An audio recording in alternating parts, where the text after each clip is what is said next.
you the best in politics and celebrity gossip. This is the Wiley Show. Y'all need to listen to that, okay? Don't stop. Keep it going.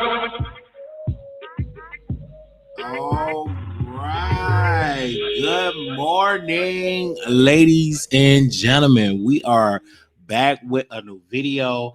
And I said, let me get up in the morning, baby, and do this show. And, you know, I had a talk with myself this morning about, you know what I'm saying, about the industry, about things in the industry.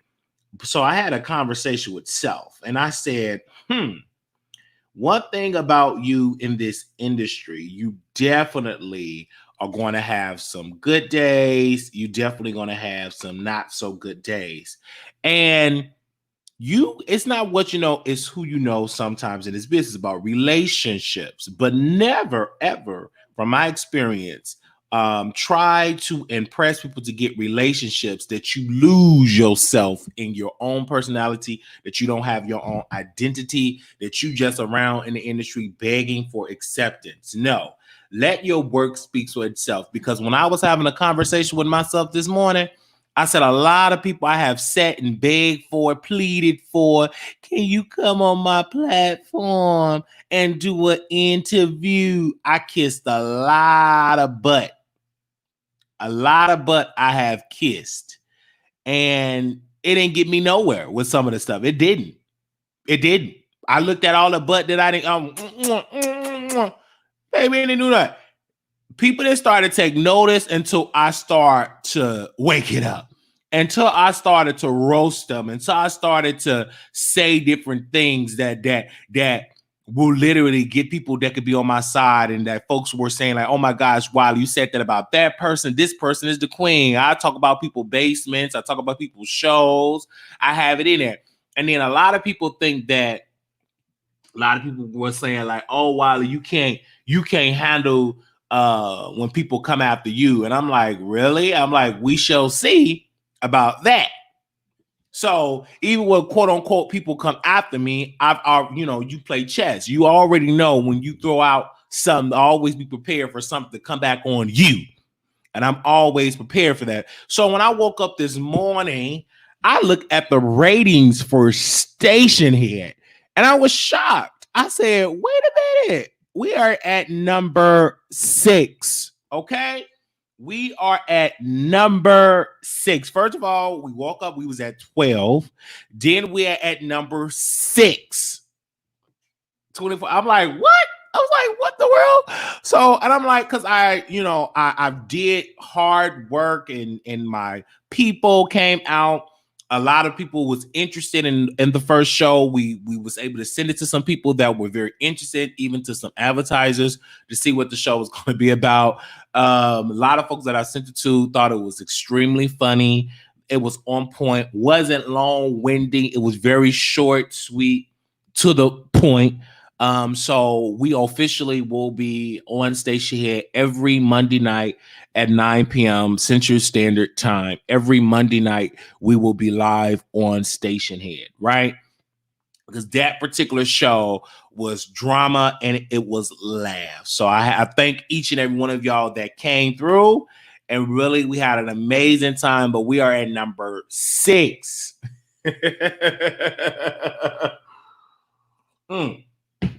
No big celebrities, we're not a big platform. We are a growing platform.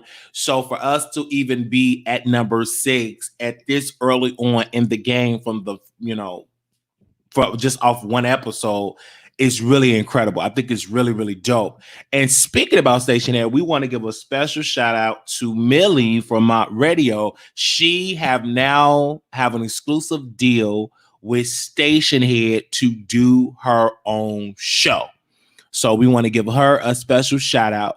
She have a deal. Riley announced that, I believe, day before yesterday on her Instagram, and that Millie have a show on there. So we want to wish her the best of luck, and we thank her for being on there. Now, speaking of this, before I get into the subject matter, right? I get on my page, and of course I said Wiley going on, Station Head to compete with Riley and the Ma Wiggins Show.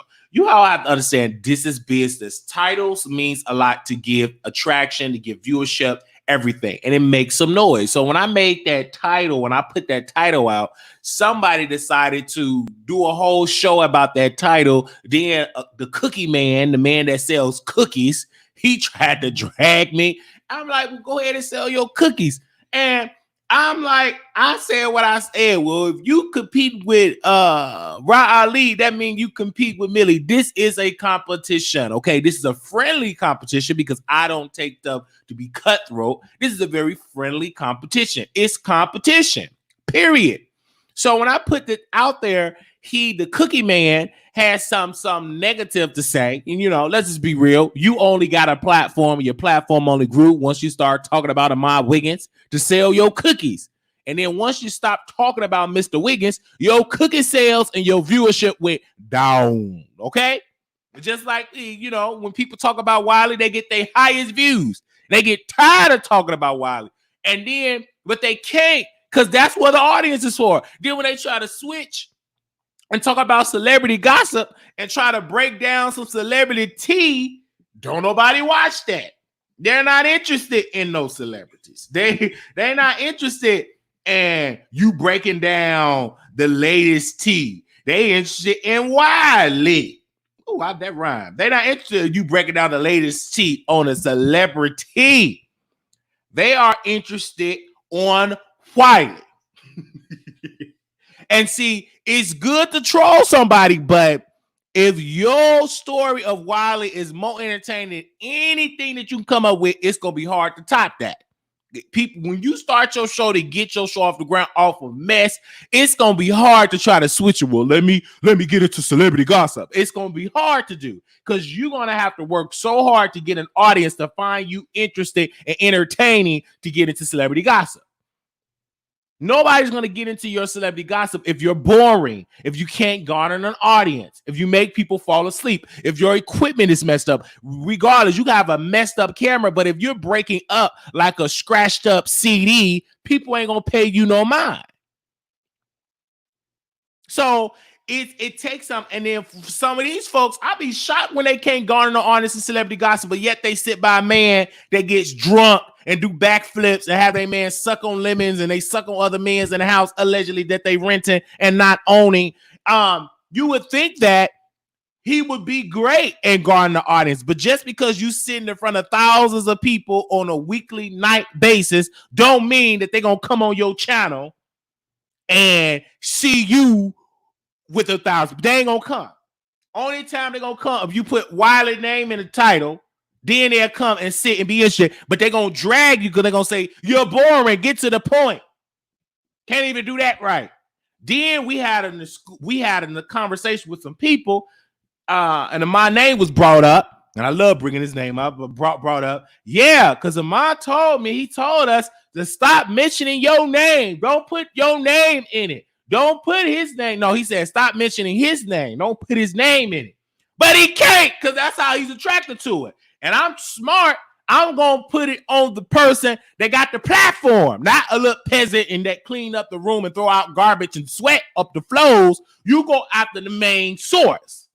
That's why I try to tell people that used to date me or was around me for a little while in DC. Don't be focused on Wiley. Go around other people. That's how you grow your platform. But you don't want to listen to me. I don't understand that. So when this man built a platform to talk about Wiley, he want to switch it because he had a conversation with a mind. Don't put my name in it. But he can't because that's how the man get views. It's to talk about Wiley. It's to insert the Ahmad Wiggins show. It's to insert his name in there. And then Ahmad, he really don't want his name attached to it. He's afraid to go live. He don't want to go live. He want to do reaction videos. He want to laugh at old videos. He tried to reinvent himself for the 14th time. He's trying, let me say that again. He's trying to reinvent himself for the 15th time.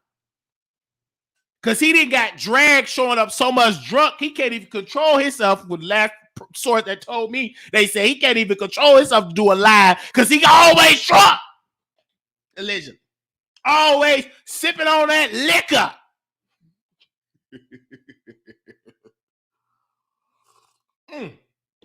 always sipping on that liquor and going them live, and then you get yourself caught up in controversy. So one of his mentors, I'm not gonna say her name, you know, I ain't gonna say her, I'm not gonna say her name, but one of his mentors said, you're not that great, you know, you always showing up drunk live, so why don't you do reaction videos and pre-recorded videos? Because that's the only time you can stay sober. It's real short, because we know if you keep doing a 2-hour live, you're gonna pick up that liquor bottle and you're gonna get drunk and you're gonna start talking about black women, calling black women bees and monkeys and etc. Get yourself caught up in a controversy. I'm saying that. So all you new bloggers, that if you're gonna troll and do what Wiley does when he inserts Ahmad Wicked's name in the title, you got to be so entertaining that they will watch you to talk about an apple or orange. But if you're just talking about one individual, then that's all you're going to be known for. But if you're entertaining, you can talk about a whole variety of topics. It's going to take a lot of work. And one thing that I said about Ahmad, and then I need to correct it. Yes, I need to correct it. He could put anybody on his platform all day, but that's not going to make his people come to you. They're going to have to see individuality. They're going to have to see something in you. They're going to have to see something in a real strong talent.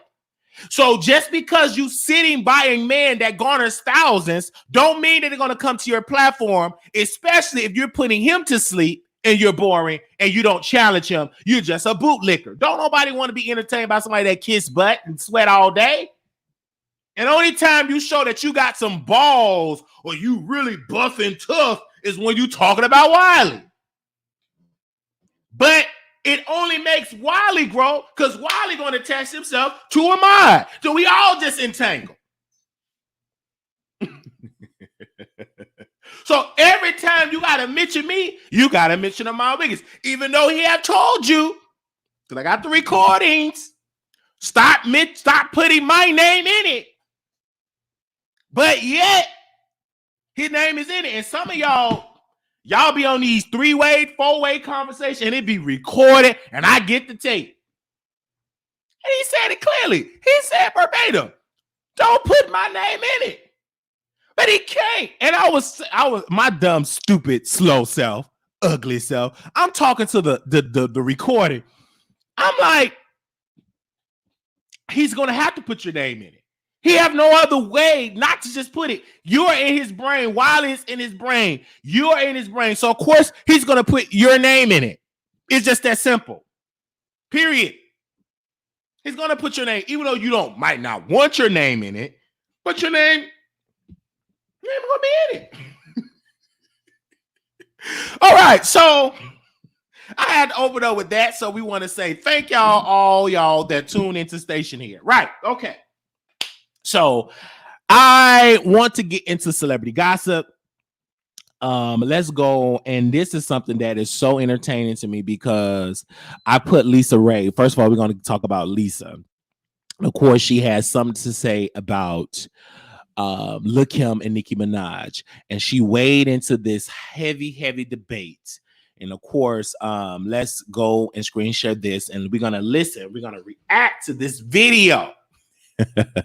Our intro video is coming too for that. All right, here we go. And I don't know why the fans are getting so angry at what Usher said. Usher did not slam Nicki Minaj by saying that. That is not a diss to her, but it is a fact. Lil' Kim came up way before her in a crew of all fellas. Yes. She was hard with it, and she was and she made that popular. So we can all stand together, queens, and say that we are both acknowledging fact. All of us are acknowledging the fact that Kim came before Nicki Minaj. And so, Nicki, just take a seat. You don't have to sit down for long, but just take a bow. Just like Beyonce said, bow down, bitches, because she's here. So anybody else is like, you can't, it's no competition. It's like, come on up. But when you come with it. Come with it. We all in the lane. Are the young folks angry that they have to, like, they feel is there an arrogance? Like, I don't. Did y'all hear that? She said, bow down. She said, bow down. See, a lot of people drag her. And of course, you know, T.S. Madison, she was in the comments. She was like, girl, ... I sent this Usher yesterday. It's over. Don't add more time to his sentence. I mean, I mean, you sentence him in the basement. Like, come on now. Like that don't weigh nothing.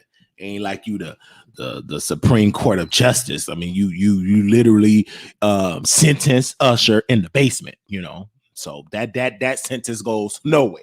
I mean, you sentence him in the basement, no telling what his team said when they saw you in that basement. I can just imagine the words that they did said about you in that basement. I'm not even gonna even repeat what they said. I can just imagine what his crew said about you in that basement.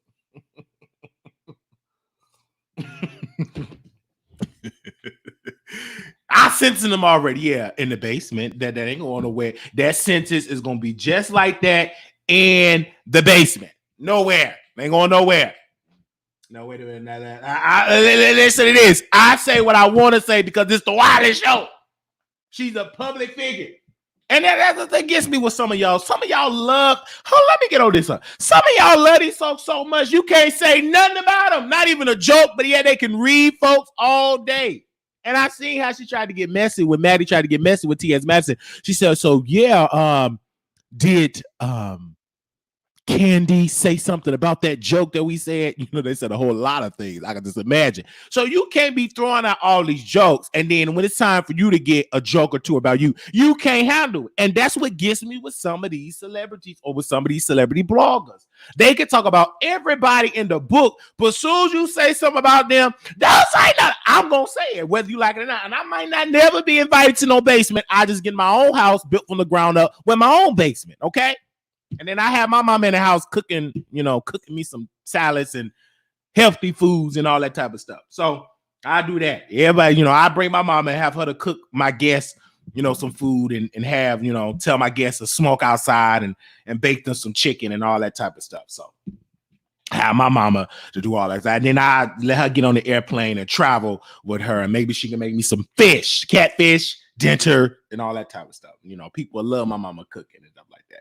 And if anybody want to drink, and then we all could just, when my mama and the guests can get drunk in the basement, because of course I'm gonna drink some water. And I can make my mama famous. I think my mama will be the most famous person up on YouTube when she some of these people mamas we'll have a good old time up on there. I'm just saying. TS is on what you want in your corner. Listen, stop all this corner stuff.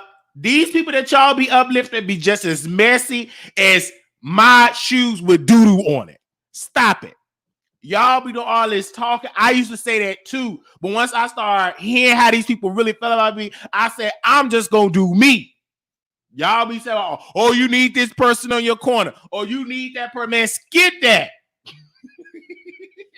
What I want to be in somebody's corner for in the basement. No. Now, this is just for entertainment purposes. Oh, I understand what you're saying. You want these type of people in your corner. I get it. But no.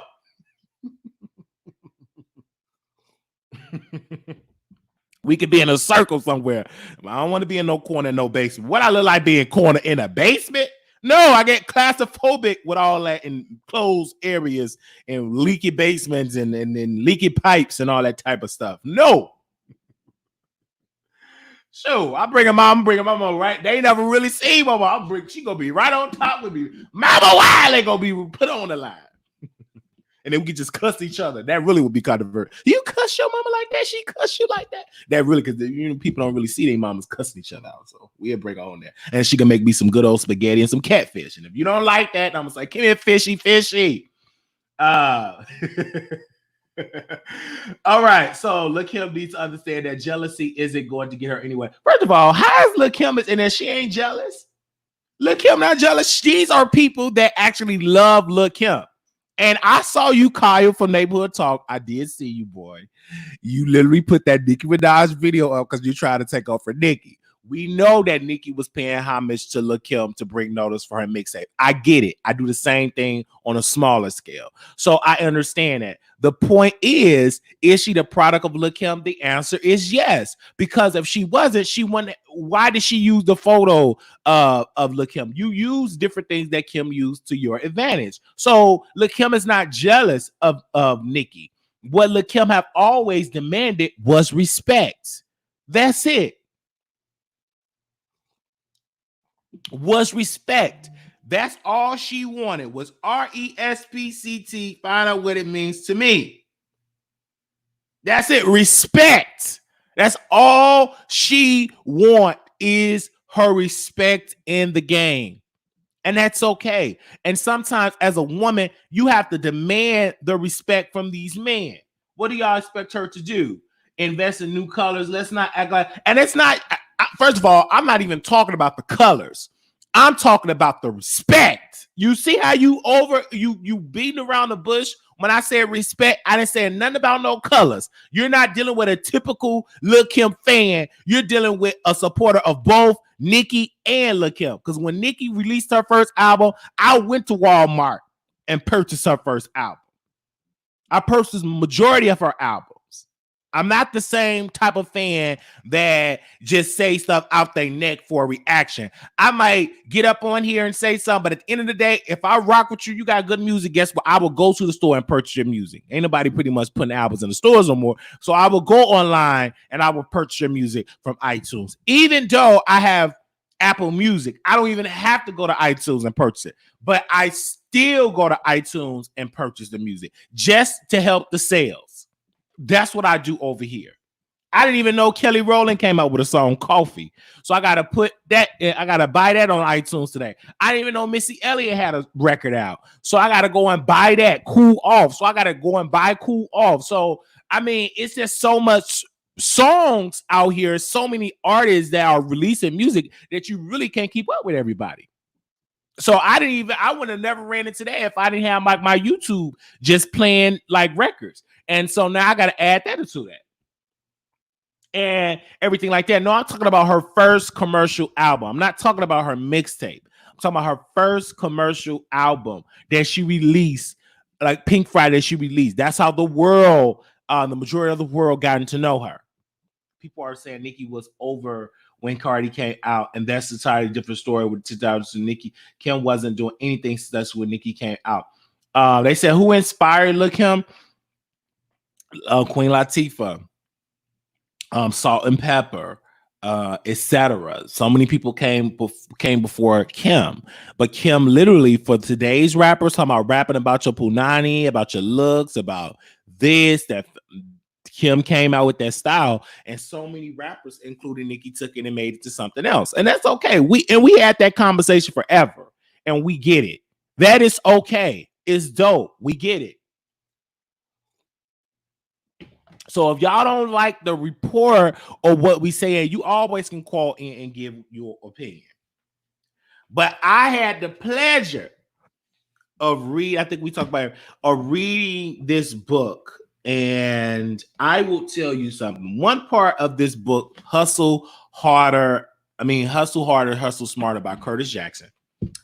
And I really love his come up into the business. But certain parts of the book really stood out to me. Number one, the major part stood out to me with his relationship with his child, with his oldest son, Marquise. And with Marquise, he had him before he was like famous, right? With his baby mother. This is when he was in a relationship with her. They didn't have anything. So she knew him. She knew Curtis before Curtis was 50 Cent. The problem, I believe, in that dynamic, because a part in the book, 50 Cent was reporting that he had went to the store and he saw Marquise there, and Marquise left.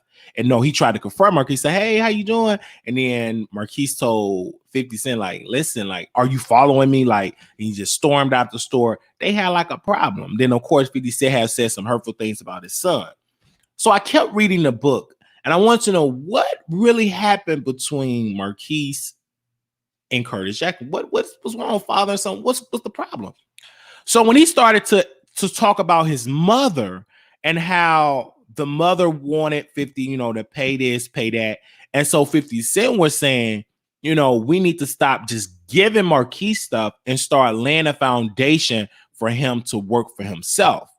That he don't, instead of going to the world thinking that I'm entitled to everything because my daddy got the money. He didn't want Marquise to grow up like that. But it was kind of too late. because he had been so accustomed to getting everything.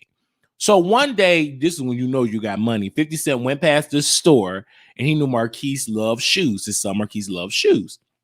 So the guy, the store owner was going out of business, and 50 Cent was like, how much does it cost for them shoes? I want to buy your entire inventory. So he purchased his entire inventory, and he decided to ship the shoes, I think, to Georgia to his son Marquise, so his son can have a website to sell the shoes, to make money. And so, of course, Marquise got on the phone with 50 and they were talking. He said, okay, but time moved past. The mama got on the phone talking about, no, we want to do a boutique. The mama got on the phone. And I think a lot of mothers have to know when a father is present, when to take a seat and allow the father to talk to the son. I think this is a problem in certain cases, not in all, when the mother would insert themselves in a situation when the father is present. And sometimes, especially when that son or that child is with their mother and their mother is able to nurture, she got the upper hand, because she could say a lot of stuff to that child, and that child can grow up to an adult. And I believe Marquise grew up as an adult, picking on his mother's battle and his mother bitterness for not being with 50 Cent as his wife. So I think Marquise picked up a lot of stuff from his mother, and he attacking his father for some of the stuff his mother has said about 50 Cent, and he's making it his own. And I think that's the problem with it's some things that he have to resolve now as a man, that, okay, I'm grown now, so let me at least try to work it out with my father. And with Curtis, he have to understand too, because I just read the book, egos. Like, you have to put yourself in Marquise's shoes. You're the first person in your generation to make it successfully. And it's something that I want to read in his book. And I just had to say that part. And it was something about the money. Where's that at? Well, pretty much it was saying money do change you, but it really changes the people around you. It changed. Like the money, that I do definitely believe that when 50 Cent got all that money, sometimes children becomes dependent upon their father riches. So you have to train that child at an early age to work. Now, what 50 should have did was train his child to work for his company, to work at a young age, but both parents have to be on the same page. 50 couldn't be, well, when you with me, you gonna work, but then you go home to mama. Anything you need, baby, I got it, because your daddy got the money, so you gonna get all the different types. You got to be on a one accord, because if you're not on one accord, then when that child get older and adult, he always gonna think people should just give me it. And that's not how this world operates. Just because your father is wealthy, that doesn't necessarily mean that your father is obligated to give you, as a grown man, money. I think Brian McKnight even went through that, because even when Brian McKnight and he was going through with his sons, it was about the money.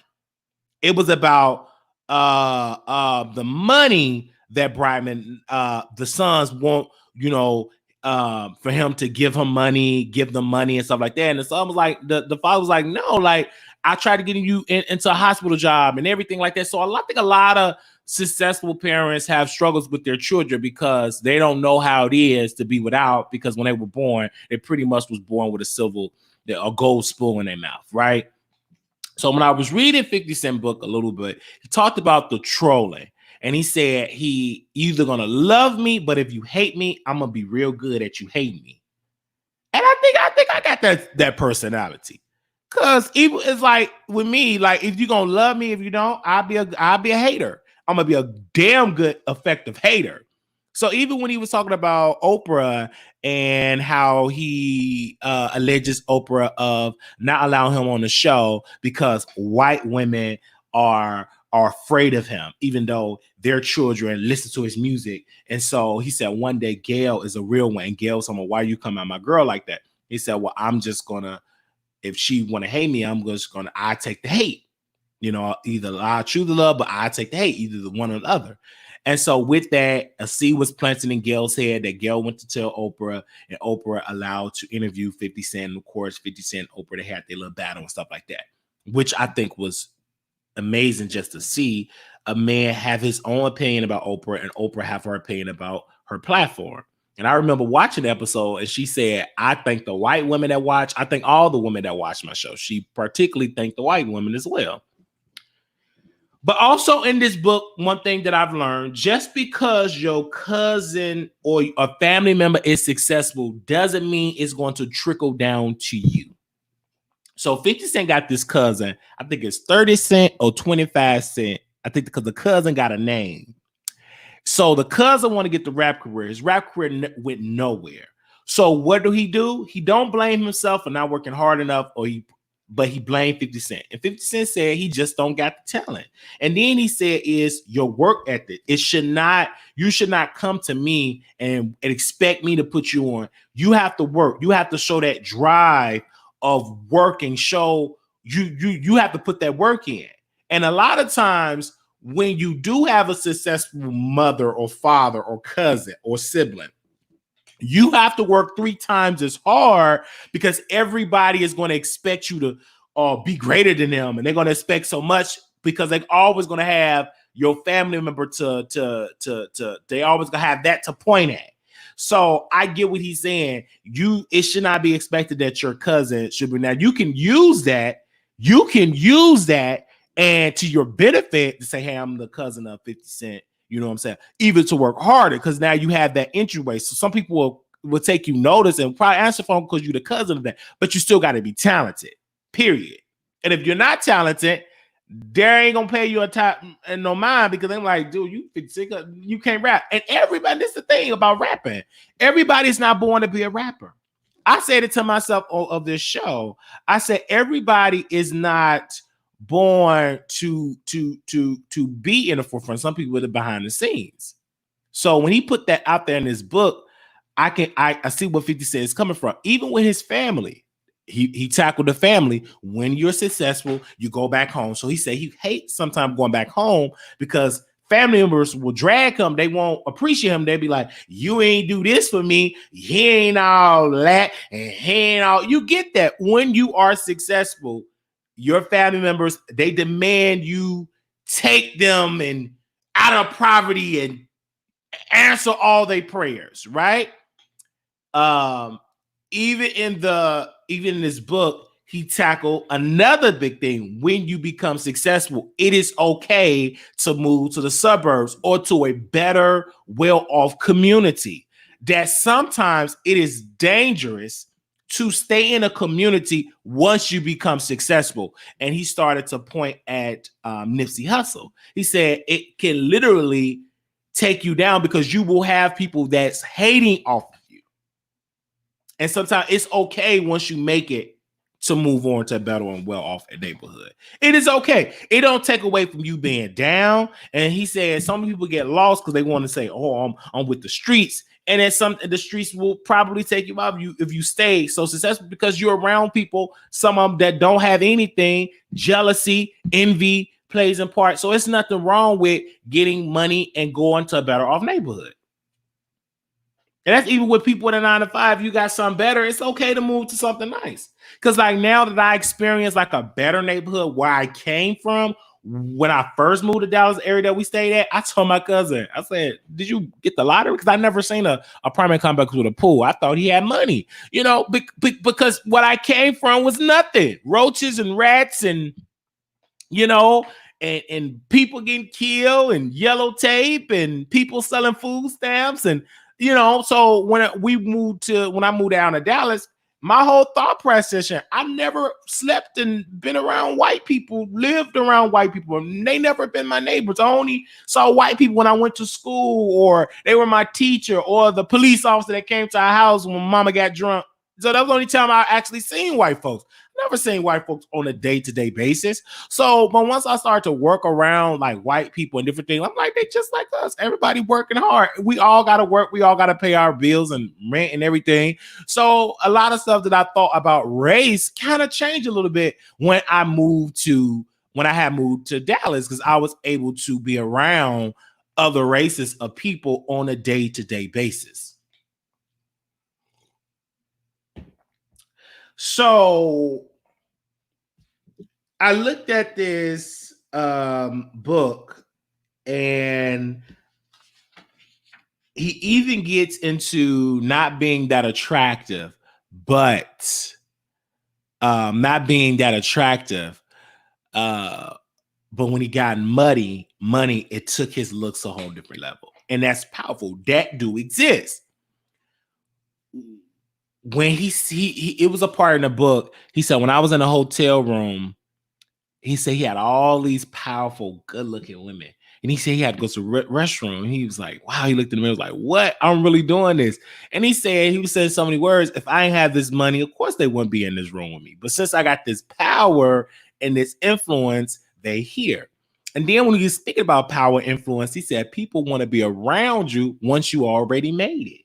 Once they feel like you don't need them, or people want to be around you like that. Once you make 10 or 20 some, 30 some million, you worth all the many millions, people want to be around you.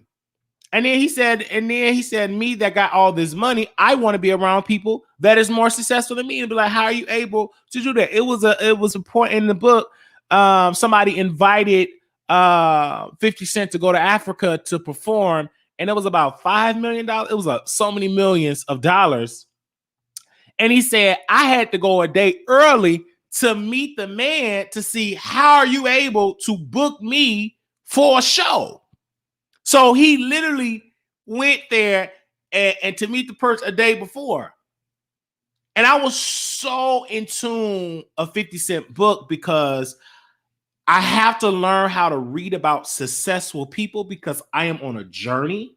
So I want to see once you're broke, the come up, the drive, how did you make it happen?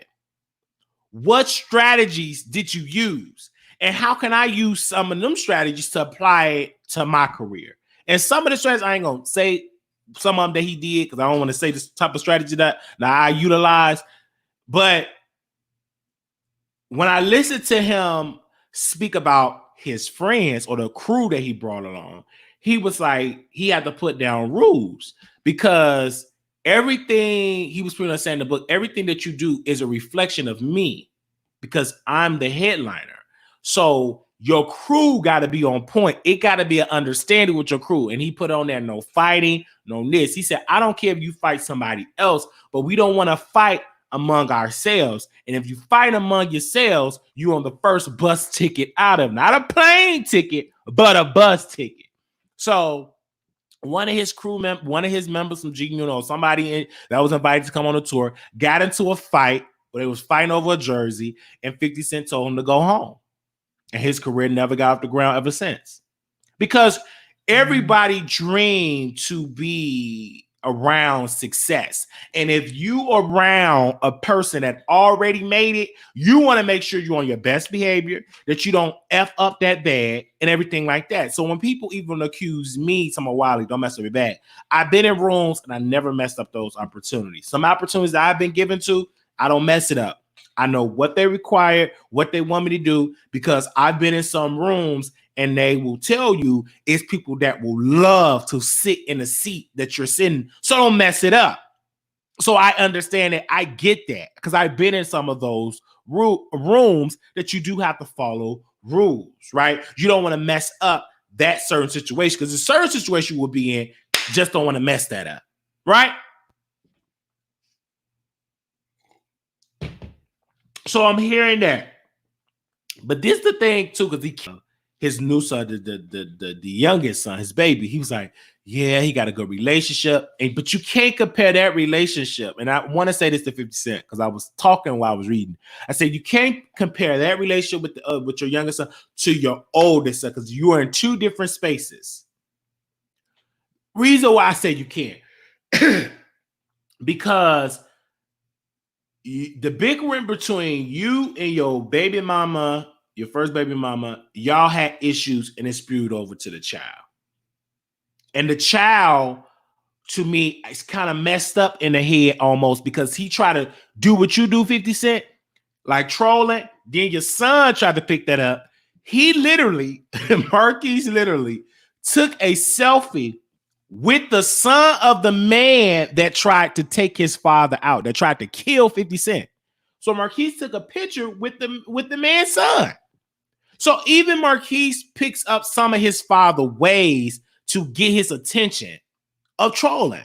I said they both know how to troll. Even Marquise learned how to troll. He even went over there with Floyd Mayweather with all of his comments and all that type of stuff.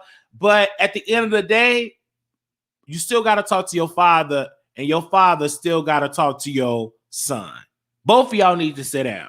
Like that issue, and of course, 50, you're gonna have to work hard. You're gonna have to humble yourself because you got to take yourself out being a mogul, being wealthy, everything, and you need to listen to what Marquise is saying, but yet you still use wisdom to tell him, son, like you still need to work for what you got.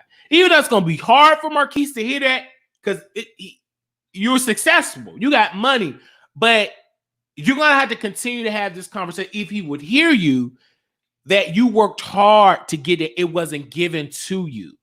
And I think that's what Marquise have to do. And then the mother, she have to stop thinking that, and this is the thing with the mama, if she said this, oh, I don't need to work, I don't need to get a job. Pretty much, she pretty much told 50 Cent, and 50 Cent was shocked. He was like, what? Like, this is the first time I hear it. She pretty much told, I don't need a job. 50 Cent tried to get his baby mama, that's Marquise' mother, tried to get her to do real estate and all that stuff. She didn't want it because a lot of people, unfortunately, once you're successful, some people will show like, I ain't got to do nothing. You got it. You got the money. Somebody, you got it. You got the coins. No, I may have it, but just because I have it, that shouldn't take away from you want to work. You is not the husband. You are not my wife. So I get it, I understand it, and I would love to see 50 Cent and Marquise to have a good relationship because they're both here. But it's a lot, like 50 gonna have to stop talking about Marquise on social media because that can be hurtful. And a lot of times too, a lot of these kids get upset when you're good with other siblings. Even I was hurt one time when I saw the man I think is my father, when I go and I looked at the pictures and we were able to see all of the pictures and all of his kids, they playing football, they just having a good time. It do become hurtful. You know, it did the kids. I don't care how old you get, you feel a little bad. You know, some days he probably cried once he saw how 50 Cent showed love to his younger son and probably didn't get that type of love that he would have wanted because at that time, you know, 50 was chasing a bag. He was chasing a dream. This is not uncommon. Even Monique said with her oldest child, she have an oldest child, but I think around the same age as me, if I'm not mistaken. I think we're almost the same age. Their relationship is not the same as her youngest children because when she had him, she was chasing a dream. She was chasing a bag. She was chasing the opportunity. She was chasing the bag, and she was like, why are you upset? I give you everything. I buy you everything. And she didn't understand until years later that it's not about the clothes, not about the shoes. It's about us spending time together. And that's what it does. Now, I'm glad you said this. Somebody said, forget his mind, his son is grown. 50 can interact directly with him. 50 is wrong. Right. And I just think that the mom, but you do have a lot of sons. The reason I said the mother need to be in counseling too is because she said a lot of things to Marquise. And a lot of times I believe Marquise is a mama's boy.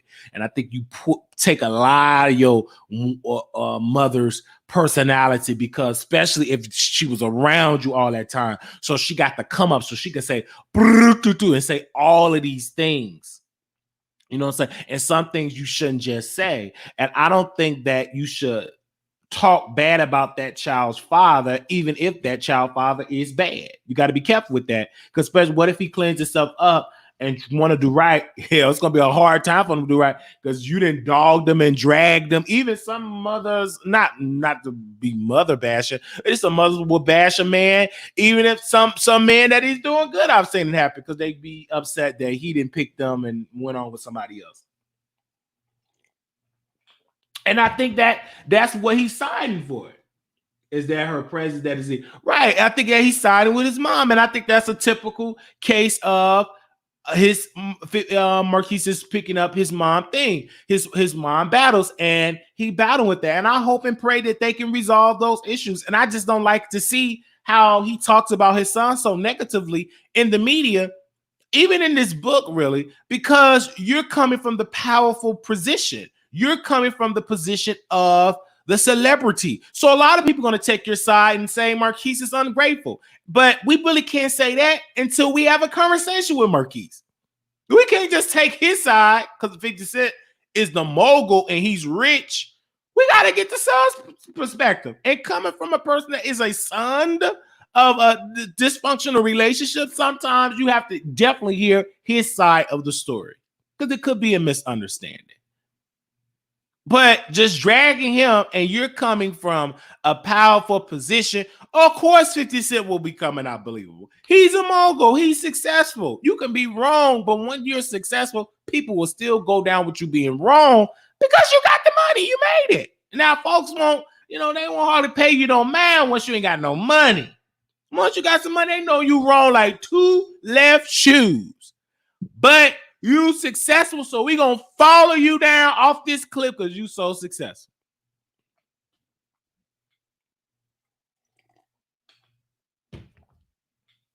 So I think everybody, like I said, should read this book. Should read this book. I think everybody should read this book. Now, this is something he said with his baby mother. She said, with that in mind, I would ask her what you want to do with your life. Question. Did she want to go to school? Did she want to learn interior design, fashion? I kept asking her to identify the occupation that would provide her with some kind of purpose that could be both wealthy and personal satisfaction. Not only would this be good for her personally, but I also wanted our son to be raised by someone who has a career of her own. But no matter how many times I ask, is it Shaquita? I hope I said her name right. Never had an answer for me. I bring up different personalities and scenarios, but there were never a connection. It was incredibly frustrating. I didn't like sending a check every month to someone who didn't seem to have any interest in working. She might as well have been on welfare back in the hood. This is talking about Marquis' mother. The only difference here was that she was getting a bigger check from me than she would have from Uncle Sam. It finally came to a head one day when I was visiting her and Marquise one weekend. So what you want to do? I asked her once again. She just looked at me and rolled her eyes and said, ain't nobody work if they don't have to. And 50% response say, oh shit. I suspect that people thought that way, but no one have ever been ill enough to actually say it out loud in front of me. You already did it, she said firmly. So why should I have to do it too? Question, I'm good.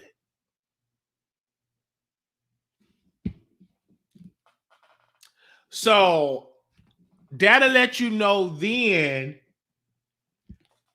that it's a problem with the mom. The mom had a big issue with the success. I don't think she knew. And I see where 50 Cent is coming from. I see where it's coming from. Because you have to say, I'm going to say Curtis Jackson. Because 50 is the son of Curtis Jackson. Curtis Jackson want people around him to work for things as like he worked, right? He want people to have that same drive, for their own life and their own spirit, follow their own dreams. But it is some people that don't have that drive at all. And if I put myself in my life, I always reflect back. You should always look at your life anytime you're reading a book. I don't care if it's the Bible, whatever you're reading, the newspaper. Look at your life, evaluate your life. I say, as soon as I started to grow with success of the show, you would get people that will require things from you and they ain't put the work in. One person just came to me and said, can I borrow, can you ask your subscribers for $1,000? I helped you with the idea for your show. I said, you might have gave me some encouragement to keep going, but you ain't sitting in this seat and your ass is so on a daily basis. So you might have told me, keep going, do your show, keep it going, but you ain't sat down on a daily basis, having sleepless nights, blood, sweat, and tears to build it up. So don't think that just because you gave me a push and said, oh, go ahead, that I automatically should be loyal and give you everything. No, it don't work like that. Where are you at when I need somebody to sit for a co-host? Where are you at when I need somebody to teach me how to edit? Where are you at that I need somebody to teach me with a thumbnail? You know where to be found. If one of a career driver, whether he should have made one the mother of a child. Right. But Monique, he's coming from a point where he didn't have all this now. And 50 Cent have to understand is a lot of stuff he's saying now, he gotten to that point. It took him years to get where he's at. And so people have to understand that you have to be patient with other folks. Everybody don't have the knowledge and understanding. So you have to be patient. You literally have to be patient. I think the goal is not even trying to tell his mom to get her stuff together. The goal is to be focused on his son, right? That's the goal, to try to have that. And it may not never be that he will have this dream relationship, because in order to have that dream relationship of togetherness, both parties going to have a mindset that I want to work it out. And if you're not willing to work it out, ain't nothing going to be done with it. Y'all going to be bickering and fighting to the day you die. And I've seen it happen to a lot of families. I've seen it happen. And it takes you, even when sons having a problem with their mom. But I'm direct her, you know, I had the same thing in my, you know. So, but this is the point that when Marquise took the picture with the guy that tried to kill the son of Kenneth Supreme McGrief, he was one of the biggest drug dealers in Queens, and the man the authorities believe was behind the attempt on my life. So by posing with his son, Marquise was basically co-signing the individual who might have tried to have his father killed. I have known Marquise resented me for a while, but I never imagined he could hate me so much that he allowed himself to be used as a prop by my enemy. Someone recently sent me a quote of Benjamin Franklin that really resonated with me. Franklin's son have sided with the British in the Revolution War. So you literally see that his son took a page from 50 Cent's book of trolling. And some of the stuff the troll can be heavy hurt. So he's doing it to get in a reaction from Curtis. And then when you look at Curtis or 50 Cent is when he got in power and he took a low deal. He didn't take an expensive. He took very, very low because he said, let me go ahead and throw it out the park so I can demand stuff later down the road. He started to troll other shows to bring attention to power. So your son is just doing what you do. But of course, you didn't like the way he trolled you because the person he trolled you with was allegedly behind trying to take your life. But like father, like son. So we will have the phone lines open up. Overall, this book was really good. If you're in a hustle game and you hustling, I think that you should listen and apply some strategies, because I even had applied some strategies because I started to read different books. I said, I'm stagnating on my channel. I need to do a little something. I need to tweak it up a little bit. And so I tweaked it up a little bit. And I grew. Because you have to play chess, not checkers. You have to think of ways to make notice, especially when you ugly. Now I'm done with this book. Let me speak on the ugly part. Now I was talking to myself today. I said when I use the word ugly, it gets your attention. I don't like saying, well, I'm not that attractive. I say ugly because it gets it. He said ugly. Let me see what he said. Let me put the mic in my hand. I said, when you have an ugly person that to society, you're not that attractive, you're ugly. So use that ugly persona or that ugliness to your advantage. So when I say ugly and I start to diss myself, I make my show different. Because you say that I'm ugly, you say that I'm cockeyed, so I'm going to use that to my benefit and play the ugly card. Hello, what are you going to play with? I'm going to play with my ugly card. I'm going to play the ugly card. I'm going to put that on there.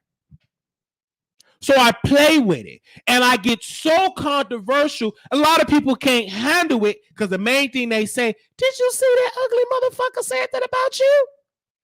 A lot of people can't handle that. I know I'm not ugly, but to the competition world, I play that ugly card all day. Because they can't handle it. Because the main thing, did you see that cockeyed bastard? Did you see that cockeyed bastard said that about you? They can't handle it. I read people in basements. It got so effective of me reading people, and I'm not even at 3,000, 4,000, 10,000 people, is that Wiley have learned how to use his voice, his personality to his advantage. I've learned how to use my voice, my personality to make noise. In this business, I've learned many people say, you can't sit with me. So what I did, I brought my own table and my own chairs. I said, I can't sit with y'all, so I'm going to bring my own chairs and my own table and chair, and I'm going to sit down. That is what you do. And that is what I continue to do. Because even in this sector, it is a clique of gay men. Clique. Sit down and learn something today, because I'm about to tell y'all something. It's a clique of gay men that don't like me, diss me, dogs me out. I'm on the docket of getting dogged. Gay men and transgender, just people in the gay community, dog me out, and they call me all type of names. One person said that I am a homophobic gay. And they said he panders to his women as though I don't have no gay men that tune into the show. So I had a conversation with somebody. I said, I have 40% of men that watch the Wiley Show, and probably more than that. But majority of the people that's more vocal, they are definitely our supportive show. I don't care nothing about you bottoms that y'all don't like me. Well, Wiley, you gotta understand, you ain't playing your cards right. You say stuff not to get along with us. I said, first and foremost, I don't care nothing about y'all and us. You bottoms, I don't care. Because if you not gonna allow me to speak and give my opinion, I refuse to bend down and kiss your butt with no results. I said, this individual, I said someone's name. I said, they sit on a platform, they kiss butt, they go back to their platform, they can't get no action, no views. But they had to mention Wiley name to get views. Now he's looking sad and depressed and worried because he don't know where my mindset is at, because you didn't pick up a battle for somebody and you want to quit, but you can't quit because you don't get no views. And then the brother kept talking, and he said the only reason why, I asked the person, because you know people talk because they worry. They just be calling me, oh, hey, what's going on? He feels as though that you were coming at him too hard. I said, what do you mean?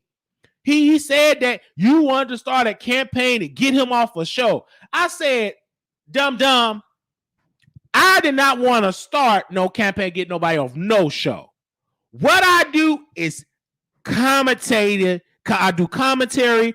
I tell jokes. That's it. If you took what I said so powerful that you was gonna get removed from a show, then you down your talent. Should no cockeyed person with a running nose and yellow teeth that had to beg his subscribers for a root canal should make you move to the point that you gotta dig up and lie to fame them.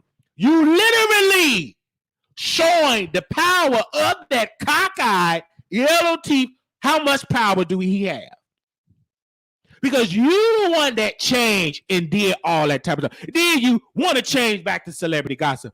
Then your friend leaving you out to dry. And he rushing on trying to ignore you. But you can't. Because you decide to pick up a battle. You decide to pick up something that you're just not going to win. And you're going to drag not only yourself down, you're going to drag your friend down with you.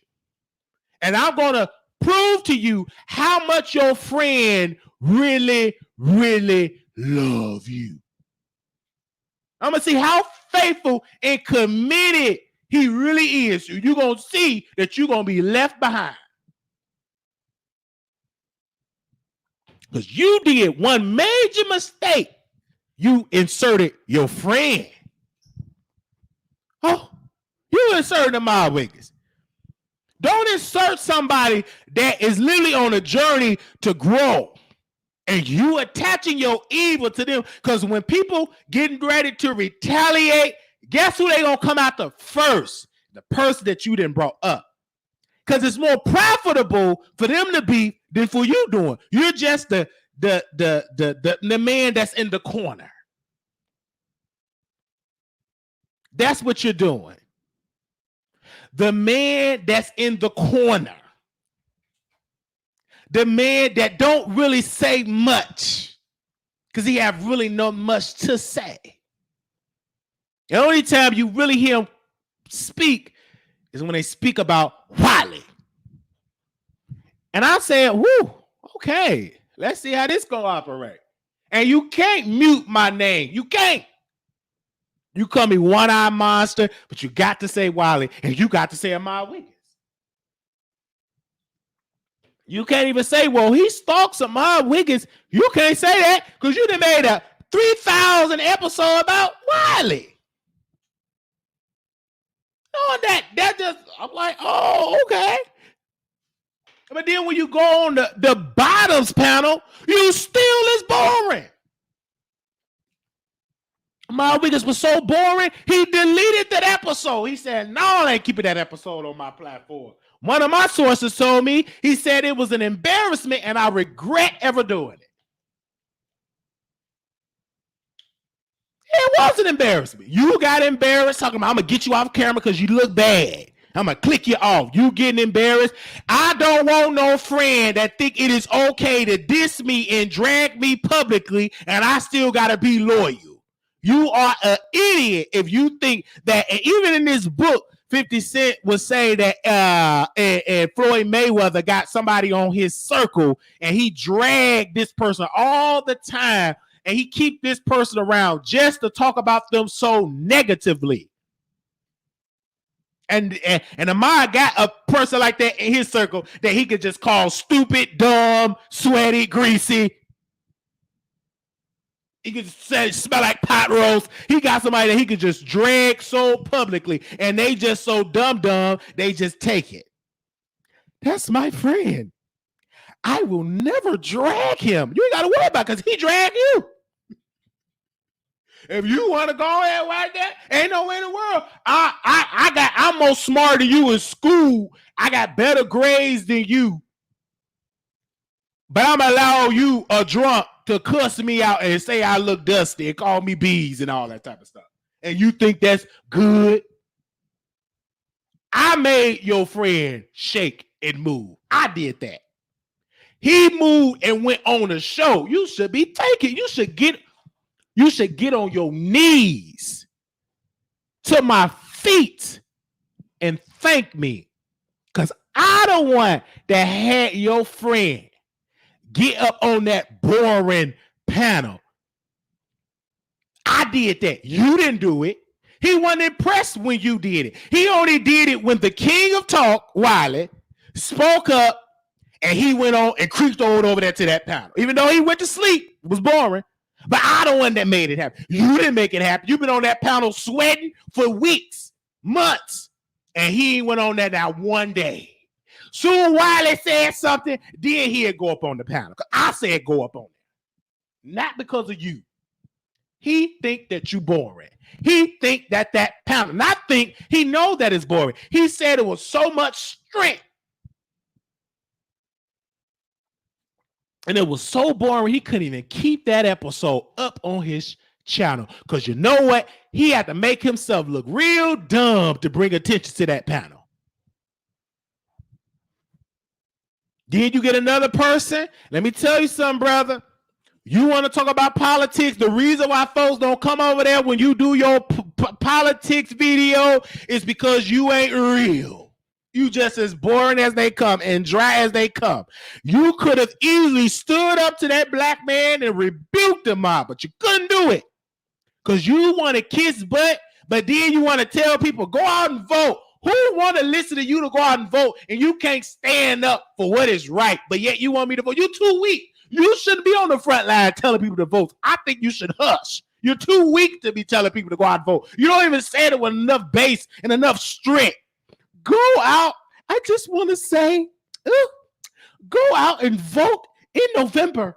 Go do the census. He calling black women monkeys, just dragging black women. You should be coming at him strong. Don't try to change the conversation about go out and vote. They ain't listen to you until you drag that man for dragging black women. Oh, hush. Go out and vote. Oh, I just want y'all to know, make sure y'all fill out y'all census. Man, please, who the world are you who gonna fill out a census and you can't even drag a man that's cussing out black women? He cussing at your mama. He's pretty much saying your mama is a monkey looking person. But yeah, you can't even defend. It got so bad on that panel. The preacher, the man that got catfish, the preacher man, the man that's charging people $30 to see him spit and sing bad church songs. He got off that. Said, you know what? I'm gonna have to go. Yeah. You gonna have to go. Yes, I'm gonna have to go. I'm gonna have to go. I gotta take a phone call. It's at night, midnight, 1 o'clock. It's nighttime. I ain't no taking no phone. It's a very important phone call. Very important phone call, brother. I gotta take that phone call. Yes, I gotta take that phone. No, it wasn't no phone call. You couldn't stand up to that young man. You just an old fool. You made old people look bad that night. You an elder with all that gray hair and wrinkles. You couldn't stand up to that man. You had to go take a phone call. Liar. You ain't had to take no phone call. Lie. Show me the call records that you had to take a phone call. You couldn't handle that because you couldn't stand up to that young man because you want to sit in his corner. Please. Pathetic. So, all I said was, Brianna played the recording and said the panel was boring. I did play the recording, but publicly so.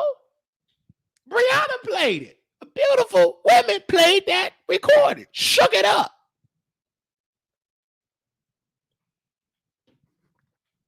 And they mad at Wiley. And then Amar Wiggins, I stand with my friend when it comes to that campaign. I stand with him. That was his quote. I believe in him. Yeah, you keep on believing. I want to make sure that belief gonna be real strong. Yeah, you keep on that belief. I'm gonna make you eat them words up that you believe them, that you stand with. I'm gonna see how far you gonna stand. Since you standing, you can get it too. I'm here. I believe what you doing. Yeah. I think you should hush. You don't get into no person like that because you ain't thinking for deals next year when we able to go back outside and do pride events. Because you're gonna have to eat them words up. Standing with somebody like that, and you want to do all that type of stuff. That's that liquor talking. And then you're gonna have to apologize to be public. It ain't gonna be no deal. You're gonna have to apologize to be public, and then you got to put it in the song. I'm sorry why I leave. You got to do a song. You got to sing it to me. But you're doing it publicly. And you think I'm going to sit down like a little punk in the corner? No, I'm not no bottom. I'm a top. When I get down in the bedroom, I stand. I only sit when I want to sit, but mainly I stand and hit it. How am I about to sit down while you try to drag me and I ain't going to say nothing? This is just the beginning of what I'm going to do. Then you got to get up. You're going to get more phone calls about Wiley. It's going to get so bad that you're going to have to go to the courtroom and speak to the judge and say, Judge, I'm tired of Wiley. It's just going to get that bad. I'm tired of Wiley. Why are you tired of Wiley? He talks about me on YouTube. He say that I drink liquor. Well, Your Honor, can I go to the recording of him drinking liquor, getting drunk, calling black women monkeys? I hope it's a black judge. I hope it's a purple black judge. I hope that we go in front of a black. I don't want to go in front of no judge that bounce their titties in a basement. I don't want to go to any judge like that. I want to go to a judge in a real courthouse with no green screen, no little HD cameras. I don't want to see nobody cooking no greens, getting people high blood pressure. I want to be in a real courtroom. I want to be in the courtroom when they typing. You ain't got to worry about the co-host out there smoking reefer, getting protein box from Starbucks. I want to be in a real courtroom when they ask you, when they typing up stuff.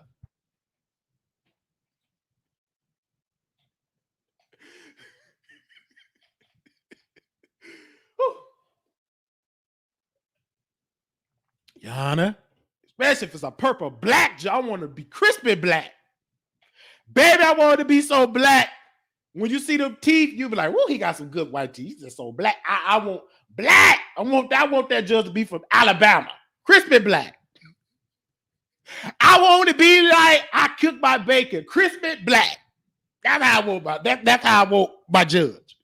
So I can say, Your Honor, do you have a black mother? Yes. Do you think black woman is monkey? Oh no, sir. But this is what this young man said. Let's roll the tape. You don't want to sit in no courtroom because you ain't gonna win. You think the YouTube checks gonna be strong enough in that courtroom when you having about 56, 70 different changes with your platform? You think you could afford to keep going to a courtroom and all that type of stuff? You try to grow a platform. I hope it's a black female judge. Thank you, Jay Green. I hope it's a black female judge with that got dreads. I hope it's a black female judge with dreads. I hope it's a black female judge with dreads in her hair, with long hoop earrings. They got a cross around her neck. They're wearing some Gucci thongs. I just hope that judge wears some Gucci thongs. Get her some Gucci thongs, everything like that. That's how I want that. I want a judge like that. So it is what it is. So let me roll up. Somebody said a comment, and I agree with that comment. Where that comment at? Ooh, excuse me. Oh, glory. They talk about which Wiley. I got so many personalities, baby. I can't even tell you which personality is that. My mama said, never drag people before you have the first cup of coffee. Baby, baby, I was dragging people before I even kicked this camera on. I drag people in my room, baby, say, "Who you talking to yourself again?" Yes, I talk to myself. Like, get up, I don't interrupt me talking to myself. Where's that comment at? I think they said you speak for the straight male's perspective. I think that's what that comment said, and that's what it is. But I was talking to myself this morning, and these people get mad at me. I have fun. It is really be fun. You ain't making me shake, and if you do make me shake, I go to my therapist and put it down on record how you disturbing my mental health. But when it comes to my public persona, you don't know how my mindset is at. Whew, let me calm down. And that's all what it is. And what I want to say this too, regardless to the bottoms panel and all these different people, y'all didn't even stand up for black women. Y'all want to stand up for what before you gay, you had a black mama. Before you knew that you was a bottom, that you need to put an enema up your butt, you had a black mama. So you literally said, forget my black mama. Let me defend for the bottoms and the tops. Drag the black woman, but let's defend for us as gay folks. But I don't care what you say, black woman, as long as you don't talk about my man that slice up my lemons. There are other YouTubers you can click in your title with large platform. Excuse Lovely T told him to continue with the director video. They're funny. You're not ugly one. Right. It is what it is. And these people, they be shocked. They be so shocked at the videos of what Wiley does. They be shocked at what I say. And they have to watch it. And they be watching. We know that. Forget black mama. I'm a bottom. I say of all bottom rights. My gay boy. Please. And then you get gay folks that used to love Wiley. So nice. Next thing you know, you're dragging Wiley. Girl, ooh, honey. Wiley. Let me something. Wiley. And this gay man, I said, what's going on with this bottom? Why this bottom coming at me like this? He was so nice and sweet when he was on my platform. Then he talking about, these people is my friend. You got one per. How you a victim and you running from immigration? You better hush up with all that victim stuff and you running for immigration. You got your mama's a whole illegal. Mama not even a citizen. You snuck in this country.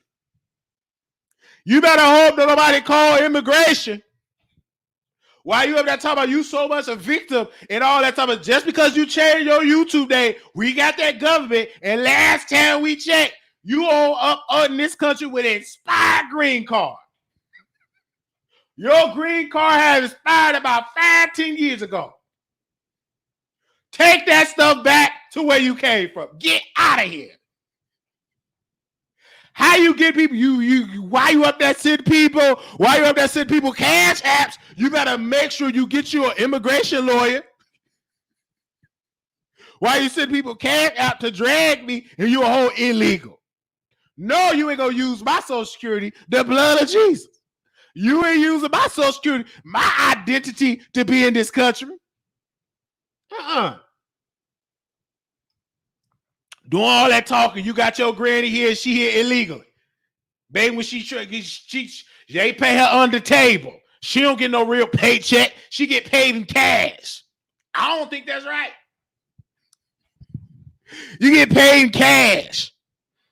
You ain't even got no W-2 for she trying to use somebody else's records and names. He illegally.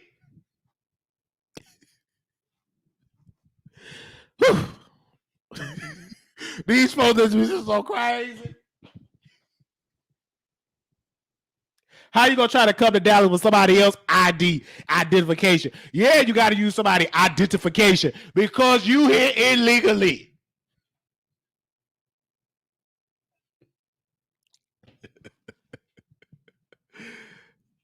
Ooh, make no sense. You ain't in this country. You catfishing the government. You catfishing the government, pretend to be somebody that you're not. Catfishing goes a whole lot of ways. You know your name ain't no Mr. Robinson. You know it's a Carlos. It ain't no Mr. Robinson. Your name is Carlos Martinez. It ain't Mr. Robinson. You catfishing the government. Yeah, my name is James Robinson. No, it ain't. It's James Martinez. It ain't no James Robinson. Liar! Lied to the government. You can't tell nobody to no court. Because once they find out, well, I'm here to talk about Wiley. Well, sir, first of all, we want to serve you with a warrant that you in this country illegally. So we gonna have to detain you in a cage somewhere. So before you even try to get a lawsuit off the ground, you need to confront to see where did you come from? Because you ain't in this, Your Honor, he wasn't born in this country. Ask him where he was born at. I don't care if you came to this country at 6 years old. You weren't born in America.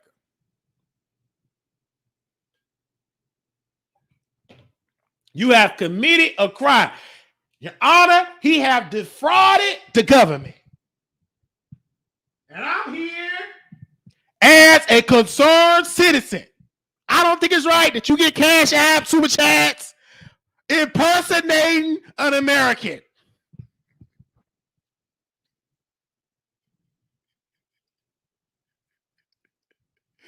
You can't see the sauce maker better. No. You ain't American.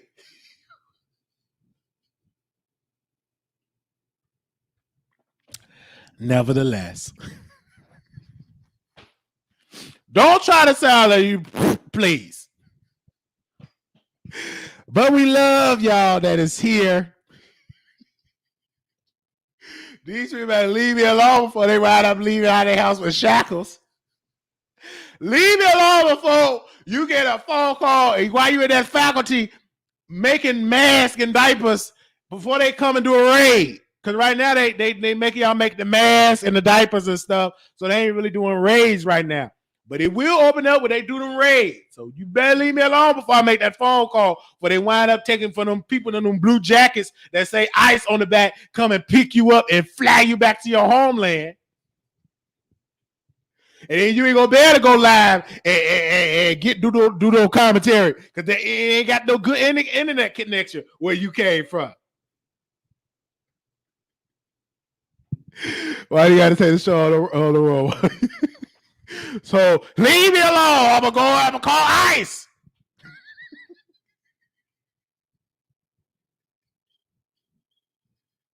Well, you and your 15 brothers and sisters, they all be up out of here.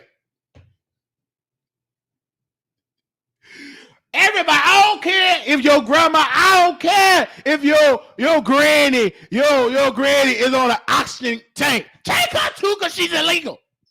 Well, sir, she is on the, who cares that she's in a nurse home? Give it space for a citizen.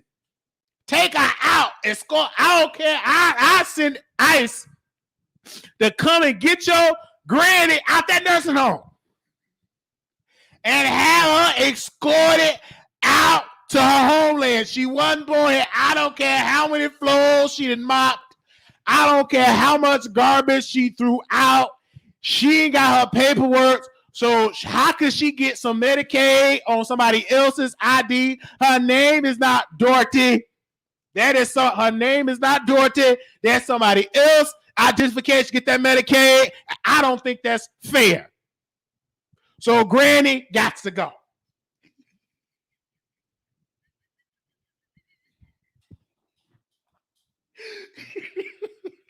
Oh, you want the granny to stay? No, I want her to go too. And them tamales can go. And them tamales can go. And them tamales go. You don't let her go. Let her stay. Man, you always gotta be saying something. Let us stay. Oh, we'll let her. We'll just go and don't report. Let us stay. Okay, we'll let her stay. Lord, you always gotta mess up the fun. Why I can't just say my little joke and JoJo? You want her to stay? I don't care. She on the feeding tube. they don't have no feeding tubes where she came from. They don't have the connection over there. Okay, we'll let her stay. Okay, then. For right now, we'll let her stay. We'll see how her grandson do. But if he press the gas, get out of here. She ain't leaving with that motor chair. She's not leaving with that motor chair. Shopping cart. Put her in the shopping cart. Fly her up out of here on Spirit. I pay for the flight. Put in a. You said that's too rough. Don't the motor chair. Let her take them on. No shopping cart, and then we'll fly her on Spirit.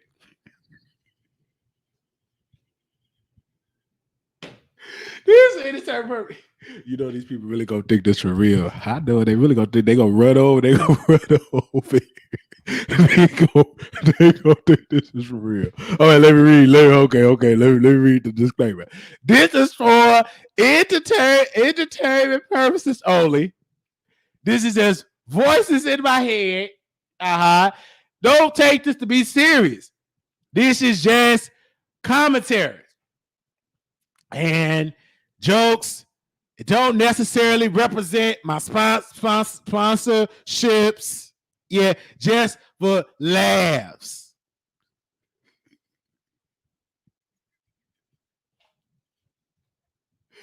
We love all people. Whether you in this country legally or you snuck in this country, we love you all. Yes, we love everybody. No matter how you got here, we love you. If you here, we love you. Yes. Yes. Just read it right there. We love everybody. No, we don't want your granny to be in a shopping cart.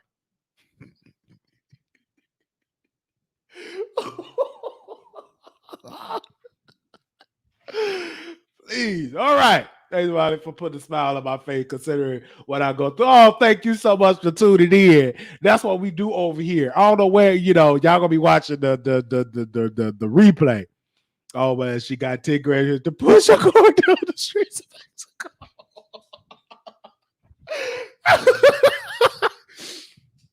Oh Lord. These people, these folks, they just don't understand. They just don't understand. Lord mercy. What's in this coffee? So today I got to get tested for COVID. So they're doing some tests today. So I got to get tested today at our job. So now what they're doing now, if you work in these healthcare facilities, now they are bringing hospitals to test you. So I was reading in the paper that a lot of nursing homes are the cause. A lot of these nursing homes was being very, very, they wasn't following infection control.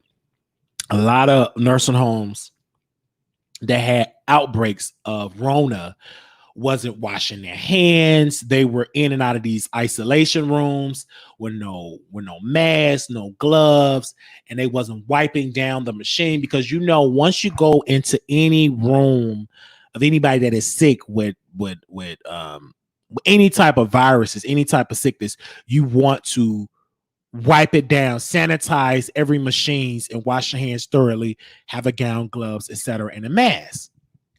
So a lot of nursing homes, they wasn't following those procedures because a lot of nursing homes, when some that I've worked in that would be on isolation, they're going there without a gown on or mask or gloves. They just do whatever. But they underestimated Rona because you went in there, they were getting sick. Then they were allowing some residents that had COVID or Rona to roam in the hallways, mingle with people that is not sick. And they, in fact, infected others. So it was some nursing home, it was an outbreak that got so bad that instead of them stopping it, they continued to let it happen. It got bad at one nursing home that the state said you can't admit no new residents until you tackle these issues. And so now some nursing homes are struggling to keep up with the process because they don't have gloves. I mean, I'm sorry, don't have struggling with gowns. A lot of places don't have gowns.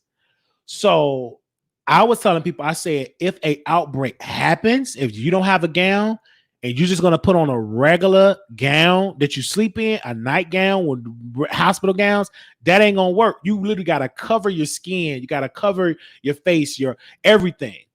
Because if you get sick and you working with 20 or 30 other residents and you get it, you give it to them, it will spread like wildfire. And it will be a while before they're able to contain it. And then next thing you know, the results will be all of these people that died.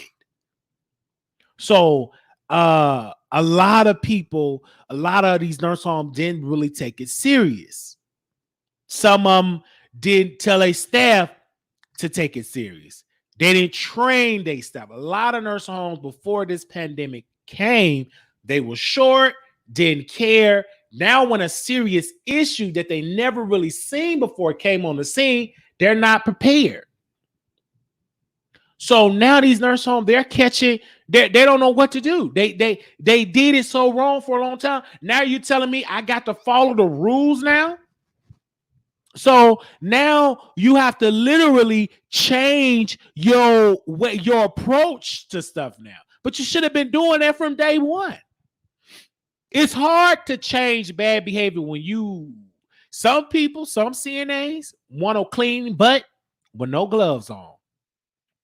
That's disgusting. You might say, Wiley, you lying, but it's some CNAs don't put on no gloves. They put it all on their hands, don't care. So whatever that person got, you got it.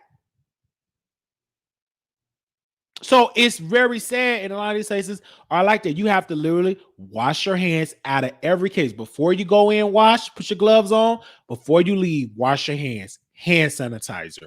Washing hands, it is so very important in healthcare. If you don't like to wash your hands, you're going to always end up with something. Hand washing is very important. Very good nursing is very important. Your nurse is very important to have a great nurse. You have a nurse that's a terrible nurse. Great nurse is supposed to make sure her patients is good and also her staff is good, because the staff, the CNAs, the patient care tech work under that nurse's license. We work under your license. You are our direct supervisor. So whatever we do reflects on that nurse, whether we do bad or good. Now, if we do bad, the DON, which is that nurse's CNA and nurse supervisor, she comes after the nurse. Even nurse that does, if something that ain't bad, they come out the nurse first, then the nurse come after the CNA. That's why I try to approach and try to do everything I can do verbatim. Everything that I can do, I do. So the process will be easier for the nurse. So the nurse will be like, okay, it's great. Like when certain shifts that I work, they be like, oh, I love you. Y'all good. No lights, so ain't nobody fall. Everybody's good. But then you hear some complaints. Oh, I hate when y'all not here. It's terrible on the next shift. They don't do nothing. Because I like to do everything. Get everything out the way. You know what I'm saying? I like to do everything. I tell people it is what it is. I had to sometimes when I worked at another place, I had to make sure I schooled a nurse this time. She said, you got to shower such and such, such as. I said, ma'am, let me say this. She don't want to do it. So what you have to do is you have to document that such and such refused a shower. Call her family and allow her family to know. So maybe her family can call her to educate her and try to get her to do a shower, right? But if she say no, no one can force a person to do what they don't want to do. You have to document. Then DON came. You all need to document when a resident refuses a shower. I've learned that from CNA school. You have to document when people refuse stuff, because If I'm the father of my daddy, I'm sorry, I'm the father. I'm the son, and my father is in a nurse home, and he stinks. I want to say, y'all ain't showering my father. Y'all neglecting him. But if I say, well, if the nurse say, well, he refuses, what a documentation. If you didn't document, that means he didn't refuse. Y'all didn't do it. And then I go to my daddy, and he can say, well, he ain't coming here to ask me. That's why documentation is important. It covers the facility butt, and guess who else it covers? Your license and your butt. Because if that son is petty and want to get a lawyer involved and that is thirsty for a coin, the first thing they're going to do is let's check the documentation. If they see some people put on there, yes, I gave him his shower. And then they ask no, he refuses. But if you document and say you gave it to him and then you kept saying that I did, that he didn't want it, then it's a conflict. You always go back to documentation.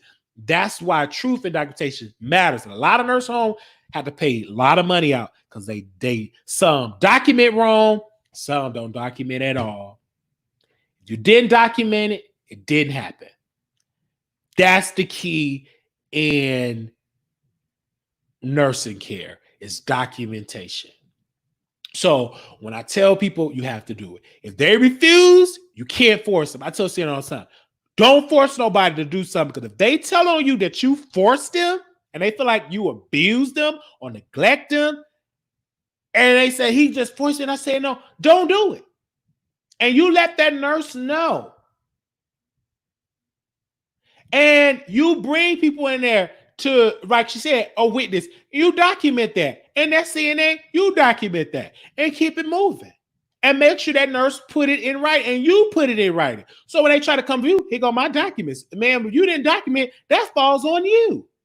Document this stuff to let it be known. And I've went in plenty nurse homes. And I used to say, y'all need to allow the CNAs to have a point to document in the book. So a lot of these nurse homes got books where the CNAs can put on there such and such refuse, and then always I would get the nurse signature to put that they refuse. So anytime somebody try to come back a week or 2 or 3 when they had their little meetings, I'd be like, well, I made sure sister, Mrs. Bluetooth, Mrs. Electra, I told her that they refuse, and here go the signature.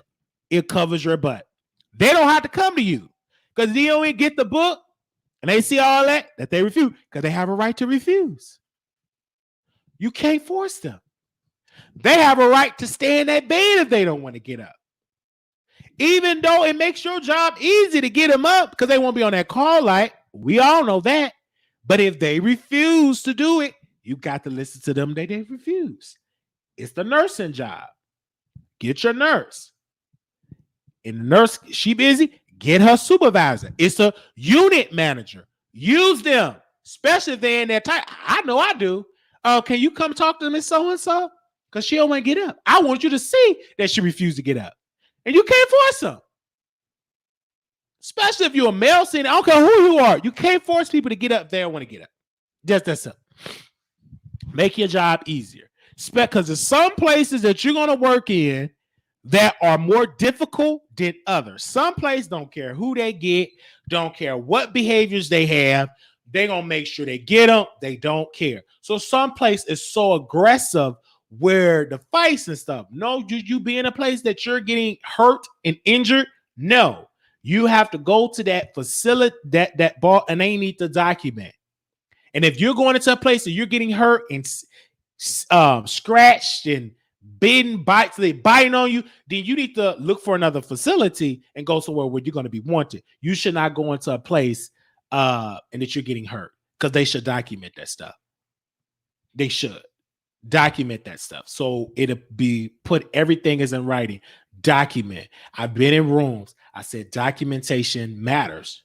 And you have to make sure your nurse and remind your nurse, hey, did you document on about such and such and such? Did you write it down? I tell my nurse all the time, can you please write it down? Or I put a note on her desk, and then I remind her, can you please write it down, and then if you a nurse, and if you're a CNA, forgot yourself, you can always call them, because I had got a call like a day or two ago for something happened, and they want to get hear what I had to say. I said, you're a great nurse because you called me. That's what you're supposed to do. If something you felt like didn't happen right, call me to see they signed it. It makes a lot of sense. You have to do it because it's a job. It's a teamwork. Nobody's perfect. And you got to put yourself in the nurse's shoes. They got a lot of work to do. A lot of them, some of them require so much documentation that you can't get done well. It's be a lot, because it's be a lot on you, especially if you're in a facility that is bigger than others. Now, if you're in a small facility, you ain't got that much, okay. But if you're in these big facilities that I've been in, and that nurse got 30-some residents, and you done got about 6 or 7 admits, that's a lot of work, because when you get one admit, you got to document a lot. It might take you an hour to complete the admission, probably more than that. Because you got to track down that medicine. You got to make sure that doctor's orders in. You got to make sure you do a skin assessment. Then you got to do this. Then you got to do the diagnosis. With the diagnosis, you got to make sure this is good. You got to have the plan with it. It's a lot that goes with being a nurse. Because with nursing, it's a lot of documenting with nursing. Because this country that we're dealing with regulations. A lot of regulations. So it comes with documenting rules and regulations, and it's a lot.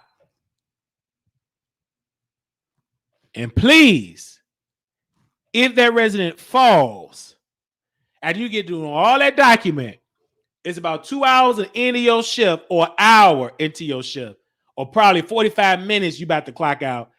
Miss so-and-so failed. That means that nurse are going to have to document a lot about that person falling. Then you have to call the doctor. Then you got to call the family. No matter how late it is, you have to call. It is a lot. She ain't gonna like it because it's a lot of work. And that is why people that's in nursing care facilities, that is why it is so important to document that behavior, especially if you have a resident that always don't like to listen, don't comply, will get up because they think they can, because they have a right to, but you want to document that just in case that family feels as though that you're abusing my member, y'all ain't watching them. You got to show a history that we tried to give policies, bed alarm, floor mats, put it on the floor. We put the call light there. You have to document. So when it comes to that DON, the first thing before she come to you, she is she gonna look at your he or she gonna look at your documentation. And if you're not documented, she will get on you, or he would get on you, because they look bad on her. So even with this, I've learned, this is all experience. When it comes to bed ulcers, some of y'all don't know, or bed sore, I would say bed sore because everybody know bed sore. That nurse, that CNA, because we work with the residents more than anybody, you see a redness or anything, you let the nurse know. Then she said, well, apply the cream, let your nurse know. But nurse, once that CNA let you know, you got to document it. It shouldn't be Mr. Lightbulb, Mr. Some or Mrs. Some got a big wound and it's to the bone. Then the son come and they get a lawyer involved. We don't want no document. Nobody documented about the wound. They just wound and is thinking about it. That's neglect. Major neglect. Even if you did all the treatments, you didn't document none of that. No. You can't do that. You have to document that. And there's plenty of places that be like that where these folks be having major sores, stinking, and there's no type of documentation of no type of treatment. That is a bad nurse. It's a bad DON because you're supposed to be checking, and them type of nurses shouldn't even be no nurse. Need to be fired and gone. Because there's no way that you will have a resident, they got all them type of sores, you don't know nothing about that. Something wrong with you. You always do that. Documentation matters. And then, and you don't do a good job. You got some sorry CNAs that don't tell you nothing because you and all that type of stuff. It makes you look bad. And guess who's gonna get it? Yeah, my CNAs will have health pay if skin is broken before I see it. Right? You have to. You have to tell it. I don't care what it is. Tell it. If you see some, say some. And I said, they don't like. I said, oh, can you come and check and make sure when it's red intact skin, because you got 3 shifts. So you each shift, when a person is bedbound, they can't move. That means you physically got to see that patient bottom. You're physically watching that patient. How in the world can a patient have a big sore? You don't tell nothing. That means either you didn't went in there or you ignored it. One of the two things. But in definition, they're going to call that neglect. Because you didn't say nothing. That is classic neglect. And you have to say something. And that is why nursing and CNA relationships matters. Period. Then everybody getting written up. It wasn't my fault. It was the previous shift. You got to say something and make sure they document it. Period. And what I love, the best thing that could have happened was the cell phone, because let it be known, like, hey, this is such and such is going on, and communicate. Some DONs give you their number, like text me or email me if something happened. And I love that because it gives a beautiful record, because it was something that had happened, one nurse something I worked at, and I wasn't being heard. And I said, let me send it to somebody. And they saw that and they had to get out into it. It was like, woo, because I gave a detailed record. Because don't ignore what I'm saying when it's going to be and then a major problem happened and you ignored it. And that person that ignored it got in major trouble, because you can't ignore stuff like that. CNAs see stuff because they're there. We're there with these residents more than nursing, because CNAs know condition. We can see something a mile away. Because we're there with these people a lot. I can tell when you're sad. I can tell when you're depressed. I can tell when you're sick because you ain't getting up today and you usually get up and now you can't move or budge. That means it's a problem. So you got to tell a nurse. And then you got to keep telling them. Oh, I'm going to get to it. Got to tell them again. Keep telling people.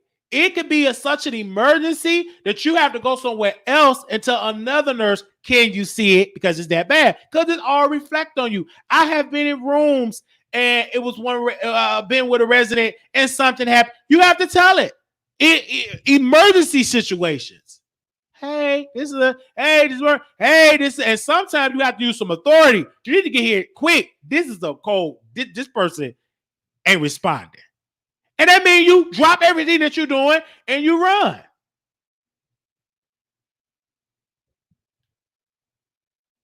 Yes. Because I've been in a situation where I said, got to get here now. And it was sad. I've been in some rooms where this is what I learned about DNR, do not resuscitate. I'm like, what is that? DNR. Okay. And to actually seeing when that document takes power of it and you can't do nothing, they don't want to be resuscitated. That's what it is, because they have a DNR. They have a DNR. Then that's what they want. Those are their wishes. Those are even if that family, now it's a little tricky because it's up for a debate and all that, the family and all that. But if you got a legal document, that's that person. That's what they wish. That is their wish. And you have to listen to what they say with that. And I've seen it happen. And it do make you cry. I'm like, oh my gosh, can't do it. Then I see when you frail 95, 96, where they say do everything, CPR, I don't care. I see when your chest get cracked and all when they have to do chest compressions, you 99 years old. I've seen that too. I'm like, oh my God. Ooh. And it's a terrible sight. So when you have to do chest compress, you 99, they trying to save you. You hear the chest cracking because you're doing when you have to see somebody to get revived, baby. That's not a pretty sight if you frail at 99 or 80 in your late 80s. I've seen that happen. You've been in them type of rooms.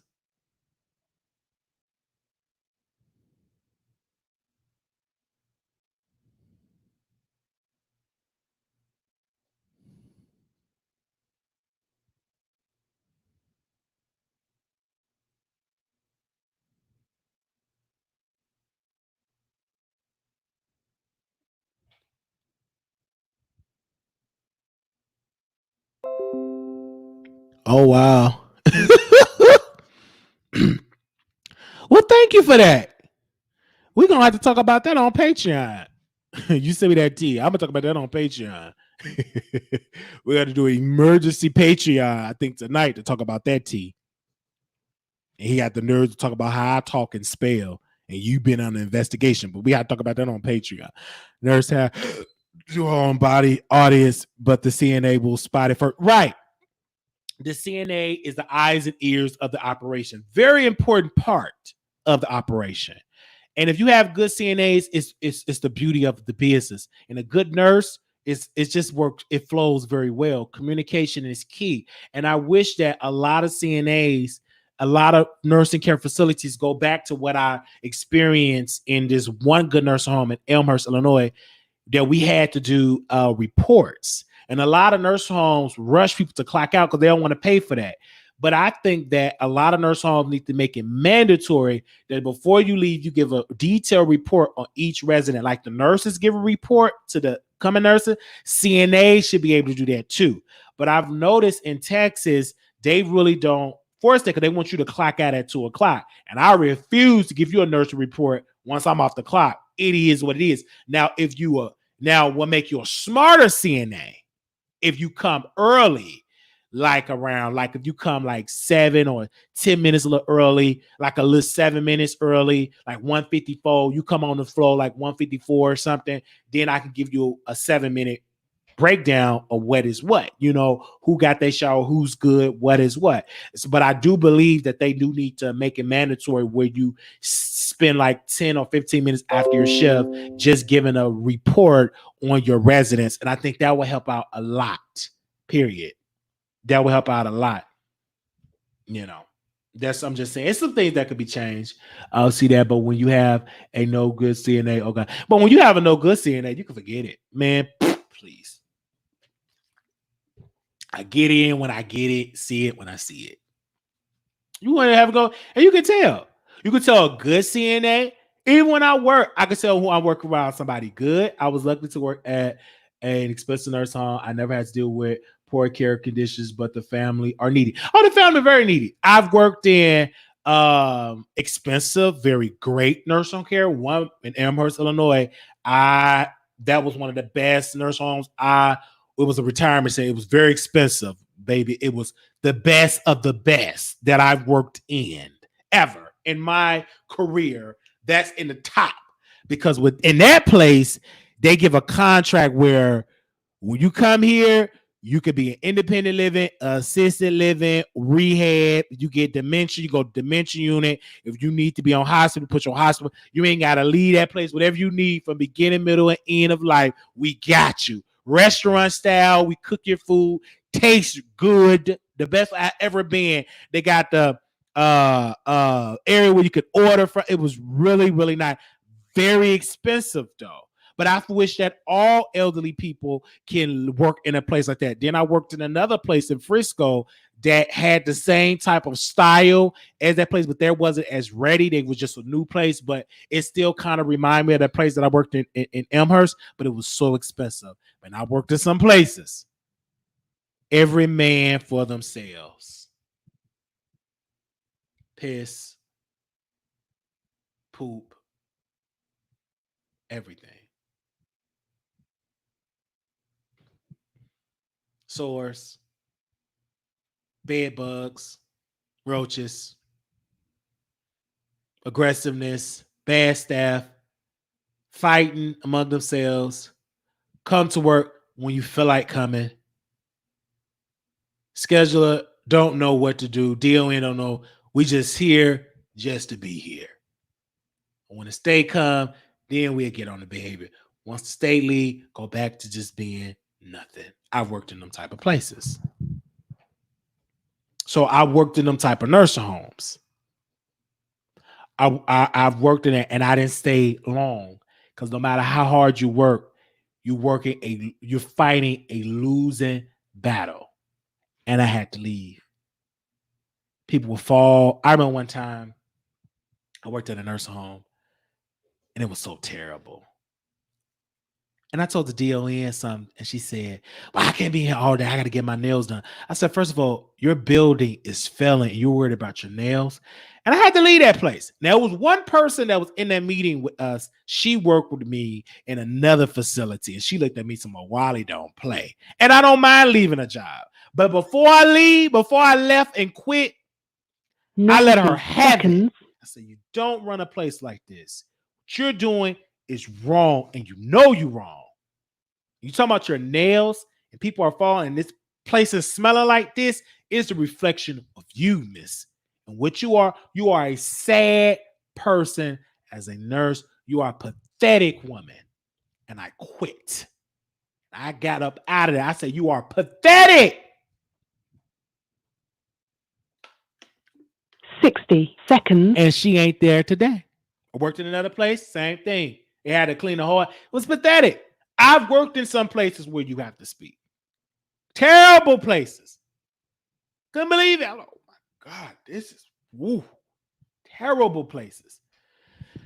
And I worked at some good ones, but not too many. I worked at a lot more bad ones than good ones. My friend is a CNA told me a story about her going to work at 7 and a patient being dead since the night before. They tried to cover it up, but she felt bad and told the family what happened. Yeah, I can imagine that. You ice cold. I mean, that person was dead for hours and nobody noticed nothing. I've been in one particular facility. Person ended up missing. They didn't know she was missing until the next shift came after 10 p.m. Was it 10? No, it was 11 p.m. They said, where's Miss So-and-so? I don't know. Where's Miss So-and-so? I don't know where she is. She in her bed asleep. Miss So-and-so gone. Left the premises, left the property. It was so bad. They had to call the owner, the board, with all the big people with suits and stuff that don't do nothing to just look good. They had to come. The police said, if we don't find her in an hour, we're going to have to go to the media. And you don't want that to go to the media because it's going to be a whole lot of people.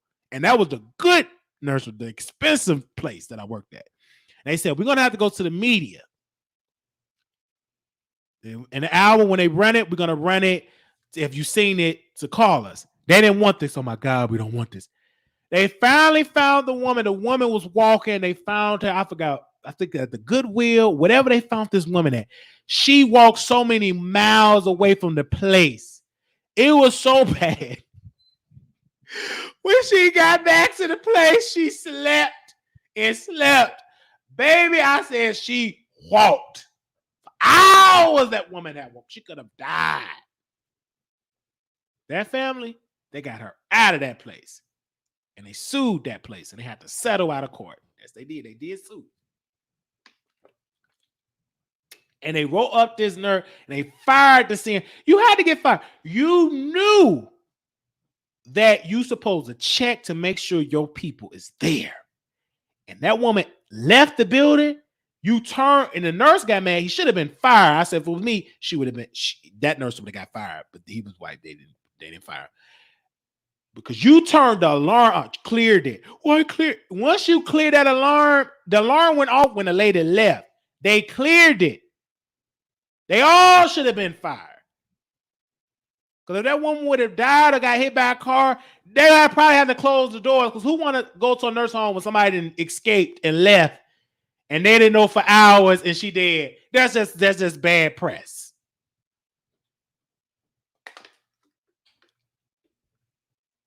Because you too busy want to eat. And I said, well, they probably was in there eating, the little area that we eat at, laughing and talking, eating, forget that they working. Because at that place, it was good, but it started to get too relaxed. When they come, it'll be a crew of them. They just sit, eat, laugh for hours, ain't checking their people, still eating, laugh. I said, they ain't doing nothing. They probably was sitting there eating. And everything that I said, they looked at the camera, and she was doing exactly that. I said, yeah, she was eating and laughing, just eating, snacking, eating, watching movies, Netflix. People just escaping. She probably was watching Driving Miss Daisy, eating. And they saw on the camera eating and watching Driving Miss Daisy. So they had Netflix. Yeah, everything that you say, I said, yeah, they were laughing about it. I said, it's the truth. She eat too much. And you gonna call, whoa, I can't understand what I said, you eating. You weren't paying attention to your residence. Sitting there just eating. Eat at home. You eat. This woman, when she would come to work, she would take her shoes off and just be eating for hours. Now, have I eat on the job? Yes. But she abuses it because she takes her shoes off. She want to sit and watch a movie, eating. Baby, it was... I'm telling y'all this. I can tell y'all this. This is in my early career. I had worked in this good nurse. I don't think it's gonna be too good because it was some bad stuff at this nurse. This is the first nurse home that I've worked at as a CNA. No, I was a janitor. I did security. I wasn't a CNA then. I was a security guard because the security guard, you know me, I'm a hustler. Well, I could do some security. I got some security experiences. So they said, okay, Marquise, we ain't got our security guard. Can you do security? So I did security at this nursing home. And I went to the dementia floor. God is my witness. They literally had this woman tied up with bed sheets. They had this woman tied up at the nursing station with bed sheets. Tied her up. She couldn't move. I said, Miss So-and-so, what's going on? I said, is there bed sheets around? They sleep in his bed sheet. I said, why do y'all have her tied up? I said, you can't do that. What you mean? You ain't our boss. You a security. I said, you cannot tie this woman up. Well, she keep getting up. So what? So I called. Didn't get no response from nobody. So when the boss came, I said, I got to tell you something. They tied this woman up. And I said, that is wrong. And I said, I can't sleep. My sleep is affected by it. I have to tell y'all this. So they did it. It got so bad that they messed up. They couldn't even draw their unemployment. They have went after their license because you saw it on the camera. And the lady said, they asked, she said, well, I put a blanket over because she was cold. Once they ran them cameras and them tapes, you literally see her tied up. You see her trying to get up out. You can't do that. That was wrong. And it was so sad because the lady was a sweet lady. Do she get up and all that? Yes. But you working overnight. You're getting paid. I don't give a damn if that woman want to be up from 11 p.m. to 7. Get your black behind up. You walk with her, talk with her until she ready to go to sleep. Or the nurse until they can get her something to calm her nerves down. But until then, you're getting paid to make sure she's safe. It ain't for you to tie up so you can sleep. Sleep at home. And I was so upset. And I told them, I said, I think y'all need to put a nurse in this unit. So, okay, I said, because it's even if you got one nurse working the medical unit, assisted living, and you don't have a nurse in this unit. I said, y'all need a nurse. And I kept reiterating that. I said, it lacking is they need supervision. Y'all allowing these people, and everybody wanted to work that unit because there wasn't no nurse. So anything can happen. You have nobody of authority there. Because the other nurse that was over that unit, she had other stuff people would need. So she really couldn't get to the dementia unit. And you had to take an elevator, go all the way down to get to the dementia to check. I said that shouldn't be. You're trying to cut corners. And I kept pressuring them, and eventually they put a nurse. And then I started to get into CNA and to start doing it. And then one girl came to me. I heard that you told such and such and such and such and such. I said, anything that you heard, you go to the boss, ma'am. Never come to me or what you heard. Do you know that I have done that? No, but that's what I heard. I said, whatever you heard, can you take it to the management and tell them what you heard? Because I don't go about what you heard. I go about what you know. And since you don't know what happened, don't come to me about what you heard. And then she didn't last too much long. She left and got fired. I told you I couldn't sit there, but because she told me to medicate PC, she did a double and went to sleep. I bet the day chef never had a problem out that lady because she walked on. No, they didn't have a problem with that lady that walked all night. She slept, and I was back because her ankles were swollen. She walked. I fell asleep before. I said, I'm tired. I said, whoo, she probably walked more than the people in the Montgomery bus boycott. I said, maybe it's payback for all the N-words she called all the black people. Maybe that was her karma. Because she didn't like black folks. She calls you N-word at the top of her head. So maybe that's her karma to do all that walking. So she'll know all them N-words that she called them black folks when they couldn't word about. Now she know how they really feel. They say, whoa, why were you so funny? You know, we said that among ourselves. Maybe that's our karma for saying all them N-words. There, please. Now, have I worded that good play? Yes. Baby, I would come in there.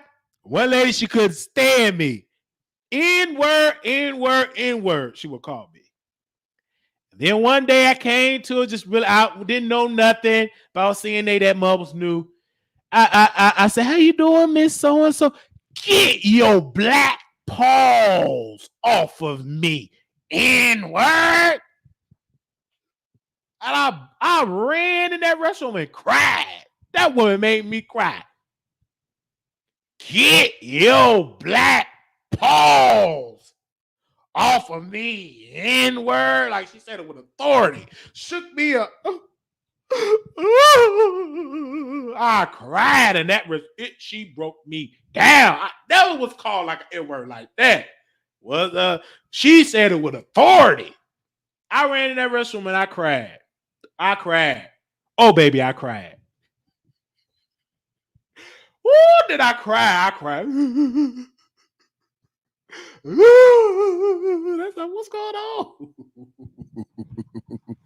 And so they explained to me, they had to explain, I was new, that you are in a different generation. So their generation, they say different things, they got dementia. So once I understood dementia and different things like that, it started to wake away and everything like that. But that's what I noticed, that I was a man. You couldn't work with everybody. I could tell y'all some horror stories. I'm gonna have to write a book of the stuff that I went through in the nursing facility. But I fell in love with it because at the end of the day, with the horror stories and with this negative stuff, I have some very positive stories. I can remember that we was in a dementia unit. And some days I have bad days with the rest. Some days it'd be perfect. But one day it was a good day. It was about 13 or 14 of them sitting around in a circle. Now, mind you, everybody got dementia. But it was just this one particular day. They were reflecting on their marriages, their kids. And you wouldn't have known that this was dementia unit by judging it. They were so shocked. The nurse and the DON, the administrator, everybody was shocked. They said, how can you get them to talk like that? I said, they're human. They're people. I just talk to them like regular folks. And I said, whenever they go back yonder, go back left, go back to where they came, I go back there with them. I meet them where they're at. And today we joke, we laugh, we had conversation, we have a good time. Because I started to say, let's have fun. And on Sundays, baby, because we want you to handle the Sunday services. Don't worry. Man, please. We'll put on some Kurt Franklin. Because I got tired of singing all that. Jesus love me. And then the day where they say, Jesus love me, this I know. For the Bible tells me so. You know, the way they sing it, very slow. Put me to sleep. So I said, who you with? Man, stop. Other people say stop. Oh, man, we be in there praising them up on those Sundays, baby. The white folks, they be like, good. They were up there. One lady, she was getting up there praising, and she was just walking around.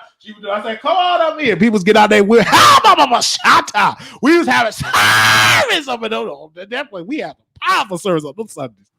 They couldn't believe it. They said, man, we have some good old Pentecostal stuff type of service. They probably never had a service like that, but we was getting it in. We had some good, strong service.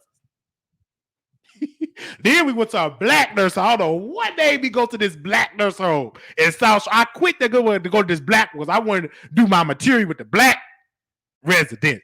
Hey, I said, praise the Lord, everybody. I said, praise the lady said, praise the Lord, baby. God is so, because she used to scream in that dining room. Man, I said, what's going on? She said, God is so good. I said, you better praise him right there. Praise him, praise him, praise him, praise him. I put that tray down. She would praise him. I would praise him down the road. I said, they be like, you is so crazy.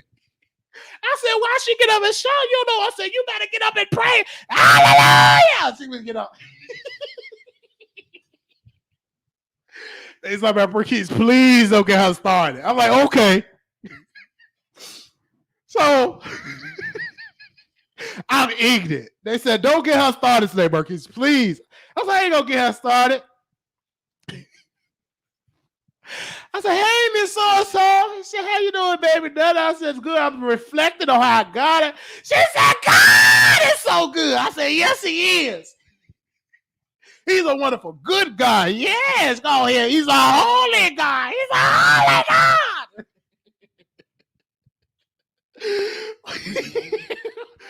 Baby, now, when we go in that dining room, baby, you better get ready to get delivered.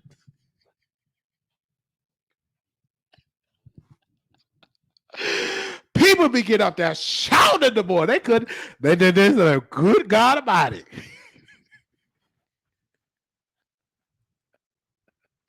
I couldn't believe these people. We be having a good time in that dining room. Maybe some Marquise Joe come to the dining room this morning. I said, why I can't come to the dining room this morning? You get the residents up in the morning. I said, hey, okay. Man, they but on Sundays, baby, they love me coming to the dining room. Baby, we gonna have a service. Hey, I'm up behind. Glory to God. I said, lift your hands and tell the Lord, yes, Lord. Tell the Lord, yes, Lord. They didn't like it when I come over, but we have a good time. The residents love it. They said, you don't come to the dining room. Why I can't come to the dining room? Because you get Miss So-and-so up. I don't care if you shower him. God is so good. Salt me flag because we be in the spirit. God is a good God. We be down the hallway. But they love it because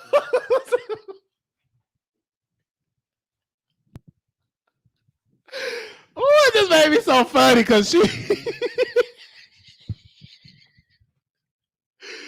oh Lord, I love it. I ain't like to be in that dining room anyway because you had to stand up. You couldn't sit down. So I made sure that I was served.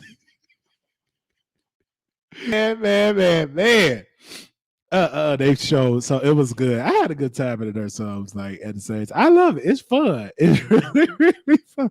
I do miss my people, baby. See this. Yeah, I love my people.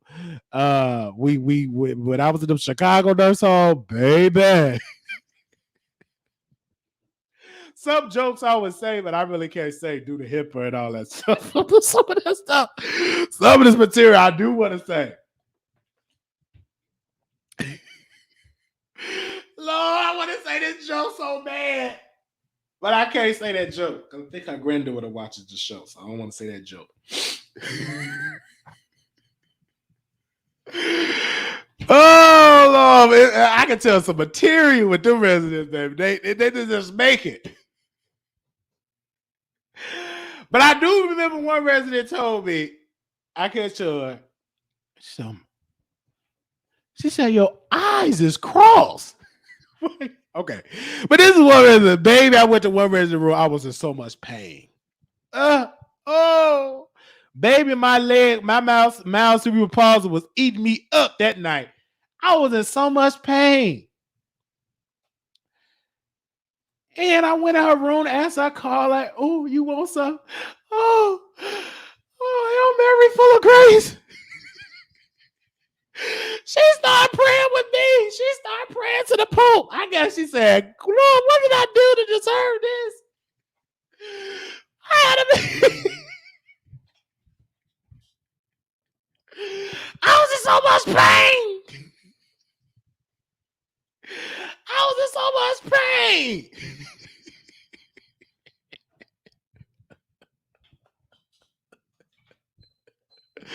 I was in extreme pain. You know you in pain if the resident said he need a walker. I was walking at one place. That lady used to torment me. He need a walker.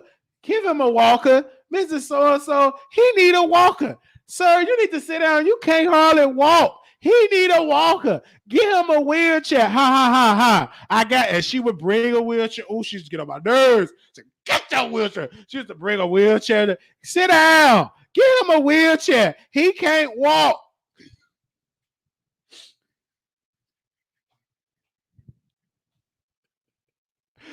I've been called F words, S words.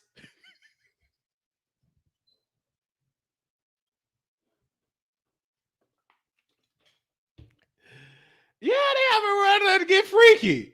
If they want to get it in, we knew what rooms to not go into. We knew what rooms not go into, what time not to go into it. Because you hear different stuff, it gets it in. And sometimes it would get so bad that it was, this is where you need a private room. It was one time, one nurse I was working at, the man missed his wife so much that she was in rehab. So she wanted to get it in. They would get it in so much that the roommate complained. She said, Marquise, I said, what's wrong? They effing too much. I'm tired of all that effing. If I ain't getting F, it ain't right. It's against my right, all that effing. I said, what? What did you say? They F too much. Every time I wake up, they effing. What? Who effing? So the DON had to get involved, and she told them that you have to stop unless you get a private room because it's disturbing your roommates. Right. So eventually, but she got out of the nurse home and she got it in, and she went on. But it have been situations though that I couldn't believe this story. This when I was working at a nurse home in Chicago, PRN. I was doing PRN. PRN is whenever they need you, you pick up a shift. So I said, what happened to Miss So-and-so? Well, Miss So-and-so, one of the workers at the place was humping Miss So-and-so. Now, mind you, she had her own mind and everything like that. And she was having relations with one of the guys in dietary. He went in the room, was humping them. They were doing it. Word got out, everything like that. She had to leave and he was fired. It wasn't like rape or anything. It was consensual. But the facility said it was unethical and it was wrong because you are an employee and you can't be humping the resident. Even if the woman had in mind, she wasn't old resident. Because when you're working in rehab, a lot of people think it's just old people. No, it be people in their 20s, people in their 30s. It don't all be all old people in nurse homes. No, especially if you're working in a rehabilitation center like that. You know what I'm saying? That get people coming in, need knee surgery, back surgery, all that. You get young folks as well as old folks. Actually, you're getting more younger people in nurse homes than the old folks, but they got it in with that woman. And I knew it. I said, because her mouth, she was too aggressive. What she say, somehow how she want to get effed. And we will report her. They ain't taking no notice until she screwed one of the guys. He was so weak. He had to just hump her and lost his job. Ain't nowhere in the world. You don't supposed to be humping her. Even though she was an attractive woman, she wasn't ugly. She wasn't all wrinkled, one another. I think, what else did she need? I think she needed like knee surgery. She was a very beautiful woman. You didn't have to do no work for her. She did everything pretty much for herself. And she did it there. So I couldn't work. And that was the easiest flow. I said, he just had to just, and I told the DO, excuse my French, but if you're going to F somebody, do it at home. Wait till she get discharged and get a number and you screw off the premises. Now I got to lead the easy flow. I couldn't believe that. I said, DO, why I got to leave? Because you a man. We don't want no men's working this floor. I ain't F nobody. So I had to go to the third floor. The rough flow. Baby, you come to that flow, get ready. Because them call lights. Beep, beep, beep, beep, beep. Baby, as soon as I get on the elevator, I can just hear the help. Help, I need clean help. Beep, beep, beep, beep, beep. Sit down, Mr. So-and-so. Sit down, Mr. So-and-so. Don't hit Mr. So-and-so. Beep. All these call lights. It's like you working the I said, dog. First floor, good. Nice. That's the rehab flow. Everybody ready to go home. They do themselves. Baby, that flow, you ain't going nowhere. It's just work. Mr. Wiley, we need you on this hall. We need you on that. I said, wait a minute. I worked on that hall for like 1 or 2 days and I quit. It was too much. I said, I shouldn't be working this hard. As soon as I step on the floor, baby, put that down. Don't throw that. Hey, Mr. So-and-so, you need to be having clothes. Get back to your room. I said, Mr. So-and-so, why are you showing your meat? Put on some clothes. Don't nobody want to see that. If you don't want to see my meat, don't look at it, you F word. I said, what did you just say? Did you hear what this man just said? I said, that's so baby, I'm like, because them elderly people, they don't have no filter. If you got, they always say, Wiley, why you got thick skin on YouTube? Baby, because I work in these nursing facilities. Baby, you got to have thick skin. You work in these nursing care facilities. They will cuss you out.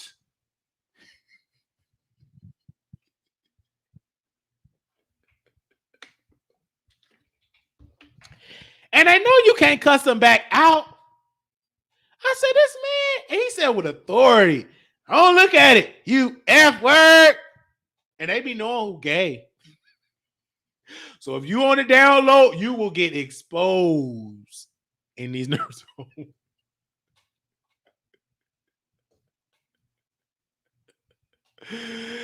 Oh man, I will tell you this, man. I've worked in those type of places. But I thank God for all them experiences because it give you they always think they're right. They give you thick skin. That's why it don't bother me what people say, because you hear it on the regular and you just tell a story, these stories, or they don't play. They definitely don't play. So, and you get some family members that be mean and nasty. Ugh. One lady, you just don't care. I don't understand. Every time I come here, y'all ain't doing nothing. Every time I see this cockeyed worker, he just standing there with that dumb look. I asked him to give my mama some water. He told me, give me 5 minutes. He over there with Miss So-and-so. I don't understand that. I said, ma'am, here go your water. Don't be talk to me, calling me ma'am. Something wrong with a man that always saying ma'am. Something strange. I said, ma'am, you know different, mama. I'm going to have to get you up out this place, put you in another place. I like stuff quick, fast, in a hurry. I said, can y'all please tell this woman to please take her mama what she want to take her if she wants stuff quick, fast, in a hurry? We got 50-some residents. Who she thinks she's? I said, let me go ahead and clock out. Cause this you know, I'm hardly comfy on. You come out of the blue moon, and then when you come, you want stuff quick, fast, in a hurry. Babe, you got to take 3, 4, 5 different witnesses in it because she always got some bad stuff. I said, Lord, what's going on with her? Her mom was sweet as pie. That daughter, good God, I couldn't. But you had to be nice, and I know how to be very professional. I know how to be very professional. Good morning. Oh, yeah, she's okay. When the last time my mama was changed? I said, oh, yes, ma'am. She was just changed about 30 minutes ago, and we get it. Everything is well with her. And she had a good day today, and she was laughing today. We were talking and everything like that. I need my mama a red shirt. Oh, there go the red shirt. It's right over there. They just brought it this morning. Everything is great. And she get mad. They get mad when I go, because you just got to be nice. That ugly look that you come looking at that ugly, disturbing the piece. Thank God that your mama taking care of. She's the cleanest person in there. Then she didn't want me to work with mama. She said, I don't want my mama having no male CNA. No male workers. Just out the day, she just changed her man so they said no males. I said, that's fine. But when she saw how good her roommate was getting taken care of, when her roommate hit the call light, I went in there and be up ignorant. We they gave that room extra care. Everything fine. Yeah, everything is so good. You was just and she was a good resident. You was just such a good worker. I told my son, you are awesome worker. Oh, God is so good, young man. I know you're gonna make a wife a beautiful husband one day. Oh, come on, Miss World. God is just still good. We would have us in the restroom, and she saw that. Then when she hears the call, like they hardly come for her. What the females are that about? So one day, I guess she said, you know what? I changed my mind. The nurse said, she don't mind you work with her mom. She said you'll go work. She don't mind, so you go in there and work with because they don't like how the women's be talking. Because I think she got into it with a couple of females. Because I never got into it with her. I never got into it because I knew where she was. I knew her spirit. I never talked back to her, never smack her lips. I never say this, but I only one person. I can't come in here. Your mama, you never do this, but you had some real ghetto with fake eyelash and different color hair. Your mama ain't the only resident in here. When I come in, I got about 6 showers. I gotta feed like 4 people. And then when I get to, I come up in here. But your mama ain't the only one up in here. If you want your mama to be clean, you clean your mama. You know, you get that ignorant. See, with me, she never, ever gotten that with me. It was yes, ma'am. Answer the questions. I'm sorry, ma'am, for the delay. I'm here now. What would you like? And blah, blah, blah, blah, blah. Even though whatever had there she got, I kept that same professionalism. I kept it. Others didn't keep the same professionalism. They were just me. Me, I kept it. So when her roommate, I let my work speak for herself, and she saw that. And the resident requested me too. She kept saying, I want him to take care of me, blah, blah, blah. And then eventually the daughter had to comply. Because it's good is good, regardless. You know, I understand that some family members don't want their mom or dad or their mom with a male. I get it. But if that mom, I'm the type of like that. If they're taking good care of your mom, then you should keep that. Because if you try to change that up, that good form with somebody good, it's going to be hard to get somebody good because you might not get the other person to be good. And I've seen that. This one don't get clean. This one don't get clean. All that type of stuff. Because if you have a good worker, keep that good worker. Keep it. Because it's hard to do it. You know, because me, I talk to I don't just rush. I do what I can do. I don't rush out, and we talk to them. I have one resident. We talk every day. Every day I would talk to her. You love it. Ooh, that's a good day. Then some days she would hate me. But keep that same energy. You have to be positive with these people. They live here forever. And then one day I put myself in their shoes. I said, they in this facility. This is their home. So they have good days. They have bad days. But it's up to you as the employee to be professional. You can't cuss them out. You can't. It was one resident. She was so adamant. You messed up my cell phone. You destroyed it. Miss so-and-so. What did I do to your phone? You destroyed it. Didn't do it. But this is what it is. You're working with people like that. You can't let that stuff get you. You can't take that stuff personal. I have seen some CNAs take it very personal. Now, I've worked with some nurses. Very evil nurses. One nurse, she was so evil. And she thought that she was the big bad lady. Now, mind you, this place, the workers that was there, we were very good workers. She was a nasty nurse. So it was a man, whatever, had a little urine in their urinal. So this nurse in isolation, you didn't empty this urine. I said, why is she shaking that in front of you out of isolation? I said, we need to report her because you don't act like that. Then she said, oh my God. Y'all, oh my God. What word did she use?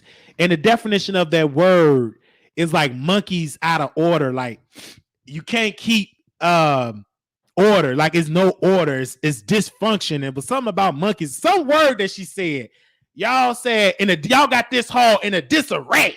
And I dash all right. She said, I said, we doing a good job. It said something wrong with this woman. I said, what's going on with this woman? She just talking to us like that, and she looked like she couldn't stand my guts. I said, well, what's wrong with this woman? Because she got a problem. It's too early for you to be doing all that yelling, and you supposed to be a nurse. We the one that ain't making no money like that. You making more money than quadruple what we making, and you so mean and nasty.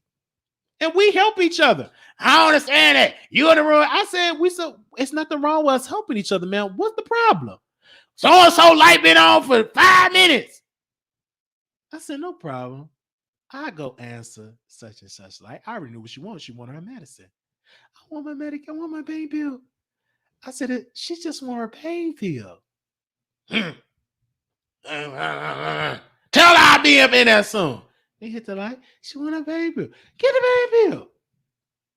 And then I was telling the DON, I said, can we have a meeting and let some of these nurses know that they got to answer lights too? That it ain't just for the CNAs.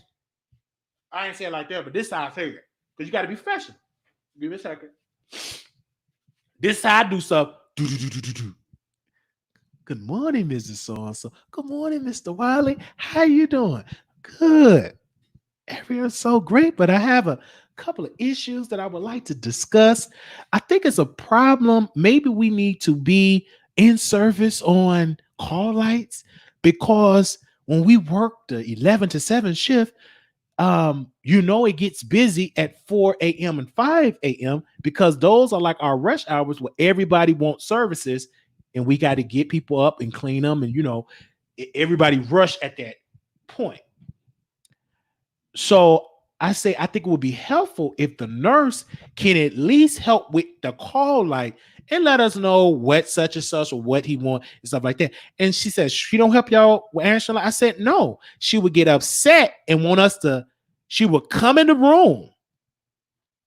She would come in the room and tell us what such want, and she won't answer the light. And I said, ma'am, if you can get up out of your seat and tell us what's needed, what's the problem of you going into there and turn the light off and see what the need is? I just don't understand it. So we had a meeting and we talked. Then this one, she got mad at me. So I'm in the dining room. We about to do the shift. I'm about to go and work. But I just want to tell y'all, you need to talk to him. She put her finger in my face. I can't. It's something to put him. He always doing all that talk. He don't like to listen. And she pointed her finger. I said, sister, it's not like that. I said, it's just not like that, sister. It's not. I don't have an issue with you. But I said, if you have an issue with me, this is not the time or the place. We can go to the DON and the DON can have a conversation with us. See, he just talk, put a finger in my face. So, the union person that was there, and I told her, I said, I think she have an issue. And she put a finger in my face. Then the female see, and they said, if that bee would have put her finger in my face, I would have cussed her out. I said, no, I'm not going to do that. This is a deeper issue with her. I knew the issue, and I felt it in my spirit. She got male issues. Something going on. Either she getting beat or verbally abused by a man. And she's not being heard. So she's abusing her power here because she can't do it at home. Came out. She said, oh, yeah, she have a relationship problems. And she told us that you remind her of her husband. And her man ain't no good. Talk to her bad because so I can understand that. But then I said, and I've been taught that whatever problems you have at home, when you come to this flow, drop them problems. Because the residents don't care, and it's unfair to them, and it's unfair to your coworkers. If you getting your ass beat at home, when you come here, you got to pretend like everything is fine. Because we are not in Yale Van Zant because you getting your ass kicked at home. So if you can't, you resolve that at home. It ain't my fault that you get your ass kicked at home and get verbally abused. That's your fault. Until you up ready to leave. But when you come here, you can't be verbally abused and do all this big, bad, and bold talking. And I knew I was going to leave anyway. And I told this woman, I said, ma'am, I'm not your husband. I said, you don't have that type of authority at home, but don't speak to me like that because I'm a man. You treat me as such, number one. I said, I respect you as a woman, and I want that same respect. And if you can't do that, then go somewhere else, get a transfer. But you can't demean me as a man in front of everybody. I told that at the desk. Surely did. And she apologized. I'll get you together in a very low. Well, you got to not loud, very low. It was one lady. Now I was wrong in this instance because I was on my phone. Now I was dead wrong. I shouldn't be on my phone. You see, I can tell on myself. I was on my phone, and the nurse came in. And, you on your phone, and you did just yelling, screaming, acting a plump fool, turning red, acting ignorant. I said, I'm so sorry, ma'am. I shouldn't have did that. I'm so sorry. Didn't cuss out. Didn't even have to correct her. Yeah, I don't think she stopped. I just left because she just got out of control. I left and went somewhere else. I left because she didn't stop. We went on. She did all that yelling, embarrassed herself. Everybody looking at her like she crazy. Someone put his phone on. She did all that yelling. I was so nice. Oh, yes, ma'am. I'll help you with everything. She pulled me to a corner. She said, Marquise, I apologize to you. I shouldn't have said I was going through so much at the early shift. A lot of stuff was going on. I'm sorry. Will you forgive me? And I said to that white woman, I said, you are forgiven, sister. I said, I understand. I apologize because I shouldn't have been on my cell phone. I should have been at work. I should have been doing that. I got caught up and I apologize for that, sister. I get it.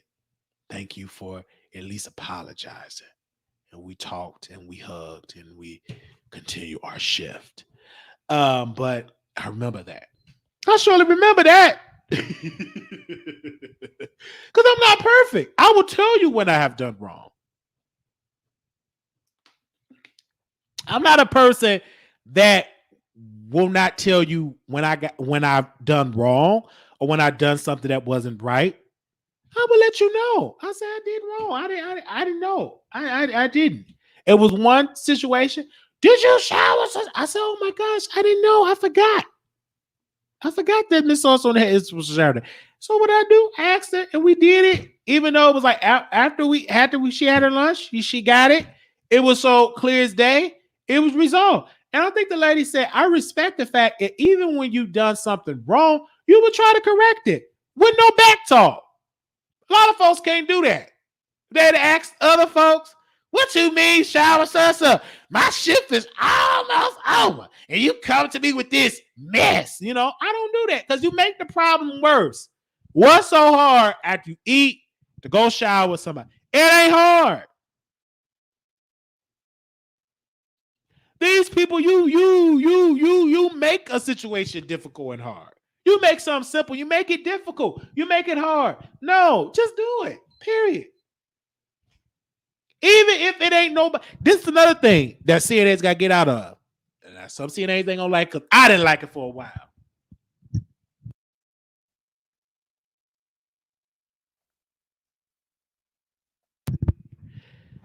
Even if a resident requests a shower when it's not their shower day,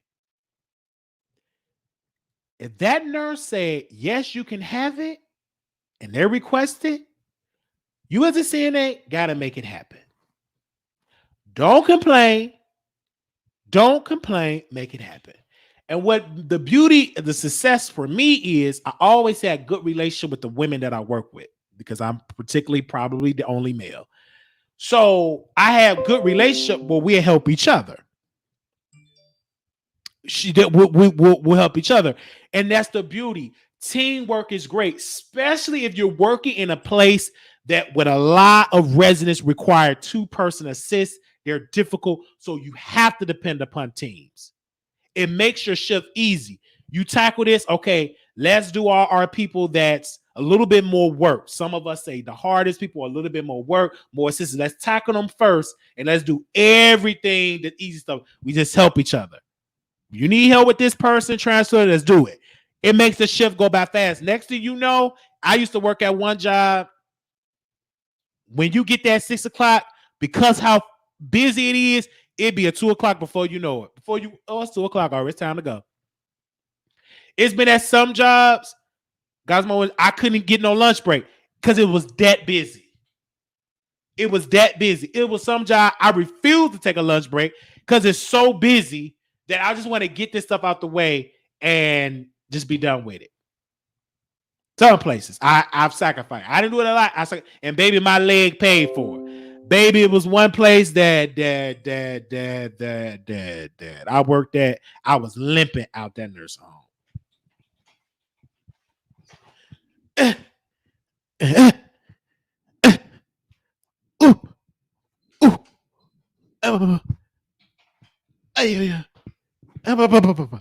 I couldn't hardly move that leg. That red leg said over. I will work. It will be one job that I told them. I said I can't sit down because if I sit down, all that pressure and all that work, I can't hardly move. It been in some nurse home. I worked so hard that I couldn't stand.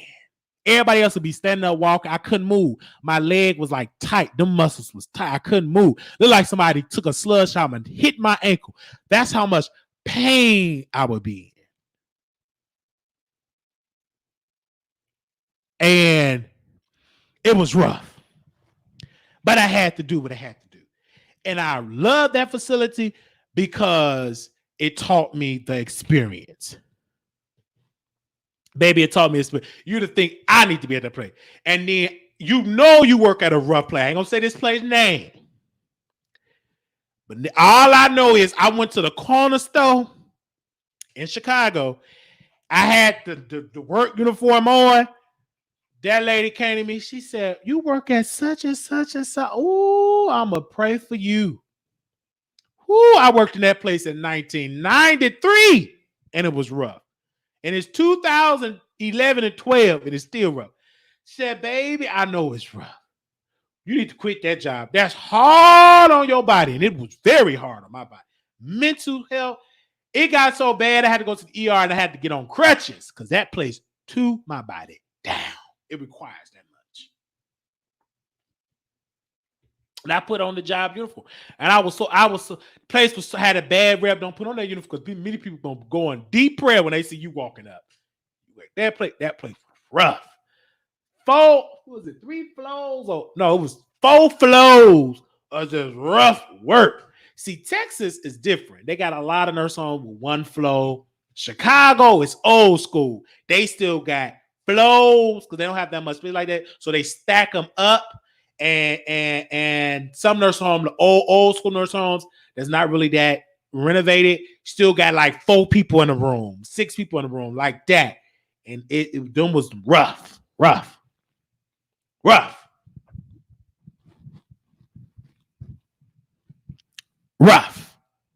And even people now, somebody said I used to like working with the ones that were labeled difficult, had attitude. Once you put them and got to know them, usually they just only have a piece of cake. Right. Now, some that required a lot, it become easy. Now, when you first start, it's gonna be rough. Because it was one lady, she want a shower, she want her hair this way, she want a pillow this way, she want a leg this way. And she loved to just say it. You can't get upset about it. It is, it is. Put it that way. Put it that way. Put it the right side. Put it the left side. Make it back. And I bring it up. And I put it to the right. And you just know it. You know the rotation. Do. Everything that she knew. She want to walk. And then next thing you know, because you work with her so much, everything can be done for the T. Now, when you get newer people, I say, if you don't listen to my instructions, you're going to be in there the whole hour. Just do this, do this. Don't try to debate it. You can't change their mindset. This is their rotation. A lot of nurses, a lot of residents work with every day. They have a schedule of what they like. They like what they like. Don't try to change that. You will lose. Don't be in an argument. Oh, why I do that? I did it like that. Do it the way they want it to be done. Just do what they say. And then she got out of there. Then I went up in there easy. She said, "Oh, it don't take you enough. It's easy. How you doing? Okay, Miss So-and-so. All right. See you tomorrow. I'll see you later." And she go right to sleep. Good. I told her I got a little ignorance in it. Because it's just her shower. Don't nobody will do her shower. So it's going to be, "Miss So-and-so, are you sure you will?" Okay. Come here, man. "Are you sure you want to shower today? You sure?" I said, "I'm just kidding. I know you want to shower today. Let's go."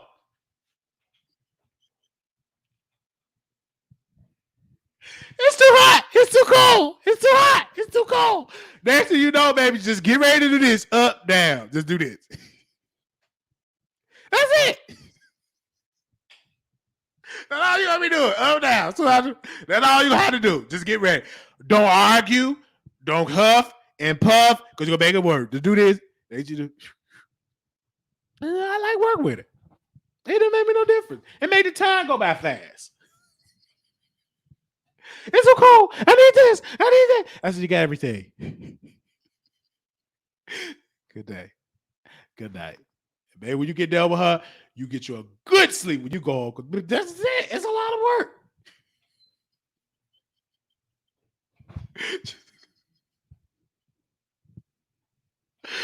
And you get it. And you know, you a pro because it's like when I see a lot of call lights on, I know it was a terrible shift before. Yeah, when you leave, when we would come on to see the little crew that I had, it only lasted a little while. We just knew how to tackle that hall. Well, not a light on. We just knew all that stuff before they said they water, they rub, they remote, they pills, who need to be changed, who about to have an explosion. Before that explosion come, you catch it with a good bedpan. Like, you started to know what's going to happen before. That's why it's so important to work halls, to work units, and don't switch up like that. I love working the same hall, but then some places you learn to work everywhere. Like me, I didn't get too content with that because now I don't care what hall I work at. I just know the formula. I just go in each room. Do. You think I'm working so hard when I first get in, which I am, but I'm doing it for a reason, to have a beautiful shift. Work as hard in the beginning so the rest of your shift will be easy. It will be a cakewalk. Be a cakewalk. Before they do their little walkthrough, because I know the nurse and everything, go do a walkthrough. I want everything to be good. Spray, make it smell good. Everything like help you get housekeeper. Let me borrow some stuff. Make it smell good, look good, smell good. They keep it moving. They just know not to come on. Everything be good. Yes, sunset has everything. Come on, Murky. Everything is good. Did you get sauce? I said, yes, she got it. I roll my eyes because they be getting on my nerves. I'm like, can you get it for Miss So-and-so? I get along better with my mom and dad as they age than my sister does. Right, because you work with the elderly. Everything is done. Well, you ain't fixed that bed. Don't worry, I got it. Is that good? Is that a good crease? Make sure the wheelchairs ain't aware. Make sure so when they do that walkthrough, that it's clean. Things good. Bed sheets, everything. They didn't like it. They said, you working too hard. No, keep it clean. And everybody else, I knew my system was working because my lights don't be on. Theirs be just ringing. Beep, beep, beep, beep, beep. Man, not a light on. But I stopped really knowing, and I started to hide somewhere and pretend like or talk to her because they want to pull me. Can you help me? I said, I said, everybody, you have your own unit. If y'all ain't working good over there, don't come and grab me. I got to do all your work. No, I don't mind helping, but I'm not going to do your whole load. So I started to get real smart. I started to go to rooms and to start talking to such different people, saying to different people to make sure I'm good. And my nurses know which room I said. I'm going to let you know I'm being in these 3 rooms. I have to call and all that. If you need me, right here. Because if I stand out here, they're going to try to use me and go to all these. And I used to do it. I used to wear myself out. I used to be helping everybody. And then when I need help, there ain't nowhere to be found. I said, where's so-and-so at? Well, they ain't helping. They over there. They doing it. I said, wait a minute. I'm working too hard to help you out, and you ain't nowhere to be found. Get baby. I got something for y'all the next day. You ain't gonna be able to find me. I'm gonna be working real hard. Don't worry. Miss so-and-so, don't you want me to do your nails? Don't you want me to do your nails and sing you a gospel song? I'll be there doing nails. As long as you're not doing work, I'm complying with the rules and regulations.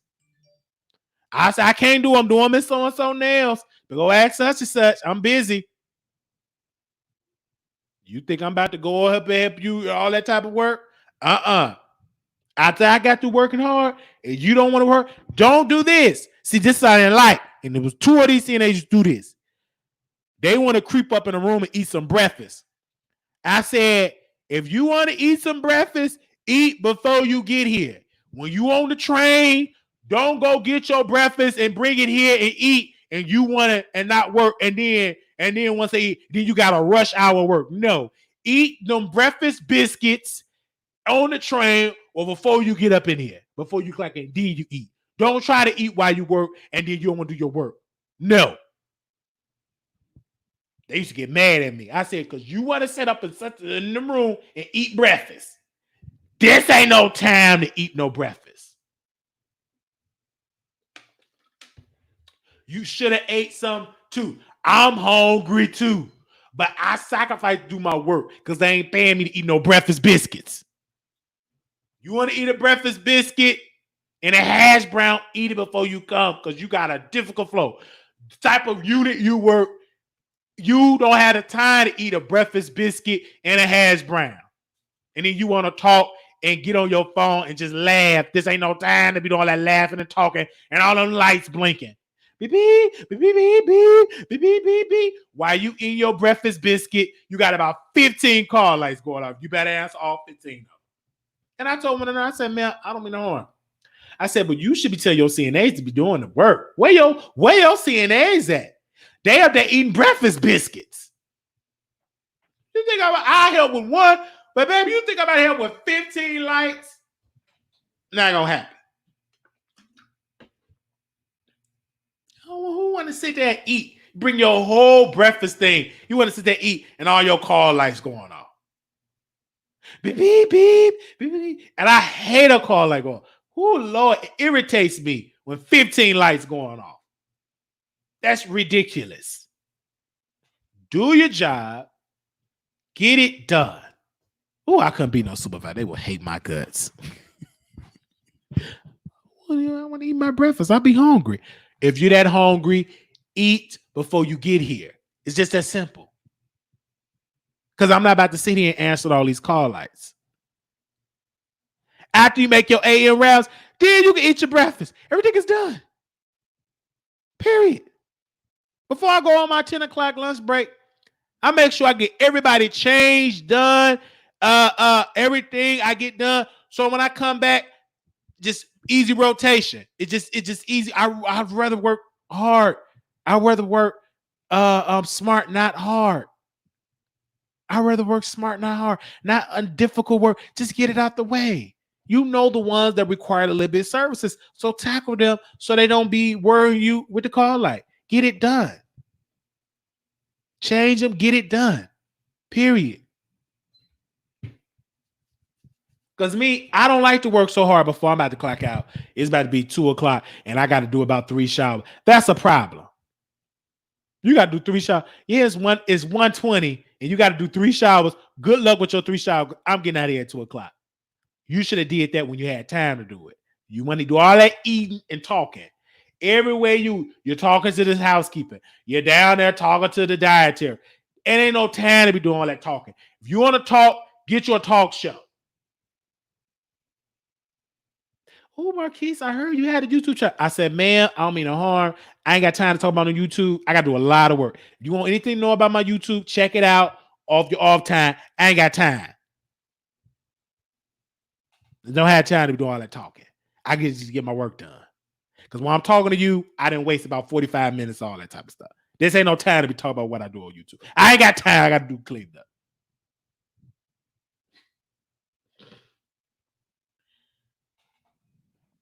So I don't get invited to them. But I said, stop, get into that little cut, eat in the ice machine, eating all that dinner. I said, they all up in there eating lunch. That shouldn't be I'm the only one passing out trays that everybody want to sit and eat. That's a problem. Get them up out of there, eating up all that lunch and all that type of stuff. Eating these people lunches and stuff. They there eat, having a whole party. They supposed to be working. They haul lights going off. Beep, beep, beep, beep, beep, beep, beep. People want to leave, go in their car, and take 3-hour lunch breaks. That's a problem. So what's so-and-so at? They been gone for 3 hours. And then the nurse will come over and want to bother me. I said, you got to get your staff in order. They shouldn't be leaving for 3 hours. McDonald's is up the street. They gone for 3 hours? No. That's the problem. And then people start to get real fired. Because I said, I'm not about to be doing all this work. I'm the only, next thing you know, you be the only one working hard and ain't nowhere to be found. Thank you for using Blog Talk Radio. Like, Marquise not going to be going on these halls to help y'all. Like, that ain't going to happen. And she finally spoke up because I told her, I said, that ain't going to happen. Like, y'all need, just saying, y'all got to do y'all work. Y'all should not be hiding like that. I said, it's not right. Y'all up there hiding and going on 3-hour lunch break. You want to be in your car. You want to do the Savage remix. This ain't no time to be doing no TikTok. TikTok, your behind. You do it once you clock off. One lady, she want to do the TikTok. Bougie. Your lights going off. I don't give a darn. You think you the Megan Thee Stallion. You supposed to be working. TikTok to that call light. I got to do this, my TikTok. Give a damn about your TikTok. So-and-so, I want to interrupt your TikToking, but so-and-so light been going off for a whole hour. Get to your work. Talking about TikTok. I should have slapped her with her. I couldn't be a supervisor because you can't slap your workers. So I can't be no supervisor. Next thing you know, people would get slapped. Pow! Get to work. So I'd have been lost my job and been arrested. So I can't be no supervisor. Too rough. Somebody told me, they said, you would be a rough supervisor. Because maybe I wouldn't like it. You don't want to eat all that rice. So what? You hungry. Eat when you go on your lunch break. Let me go. I got to go get my test. So they calling me right now. Marquise, don't forget you got to come up here and get your test done for COVID. And I got a whole cold, so my nose is sneezing. So I'll be back later on or come on the channel and speak to y'all. But I got to go get my COVID test. But they texting me right now telling me, you coming to get your test? Get on my damn nerves. This is my off day. If you wanted to test me for some COVID, you should have tested me yesterday when I was working. And I'm clocking in too for that. I don't care if it's for 5 minutes. I'm on their property. I'm sure clocking in for my test. Let me go. No, I got to go and get my COVID test. Now they want to test me. They want to test everybody. So let me go and get that. And I'm sure clocking in. I don't care if it's for 3 minutes. I'm clocking in. All right, I'll come back later. Let me go because my DON, I think she just texted me. She said, come on for the test. Lord have mercy. How many times you going to test me for that test? No stick it up there too deep either. I'm going to tell them right now, don't you stick that thing up my nose too deep. And don't ask me to do no extra shit because I ain't doing no extra. I'm going in there with this shirt on and these pants. I'm going to have a look that I'm not coming up there to work. I'm coming to get a test. That's it. No, can you stay for 3 hours? I ain't staying for no 3 hours. I ain't got on no socks. So a man show up with no socks, he ain't ready to work. He ready to get up in there, coming up in there. Let me get my shades on. Do I got my shades? They just texting me. I'm going to wear my glasses. And I'm coming up with no, I ain't coming up there to work. Let me go. See y'all later. Make sure y'all subscribe to the channel and donate. Help a brother out if you can. Some of y'all be saying all these jokes, you don't give a quarter, but it's okay. We still gonna make you laugh anyway.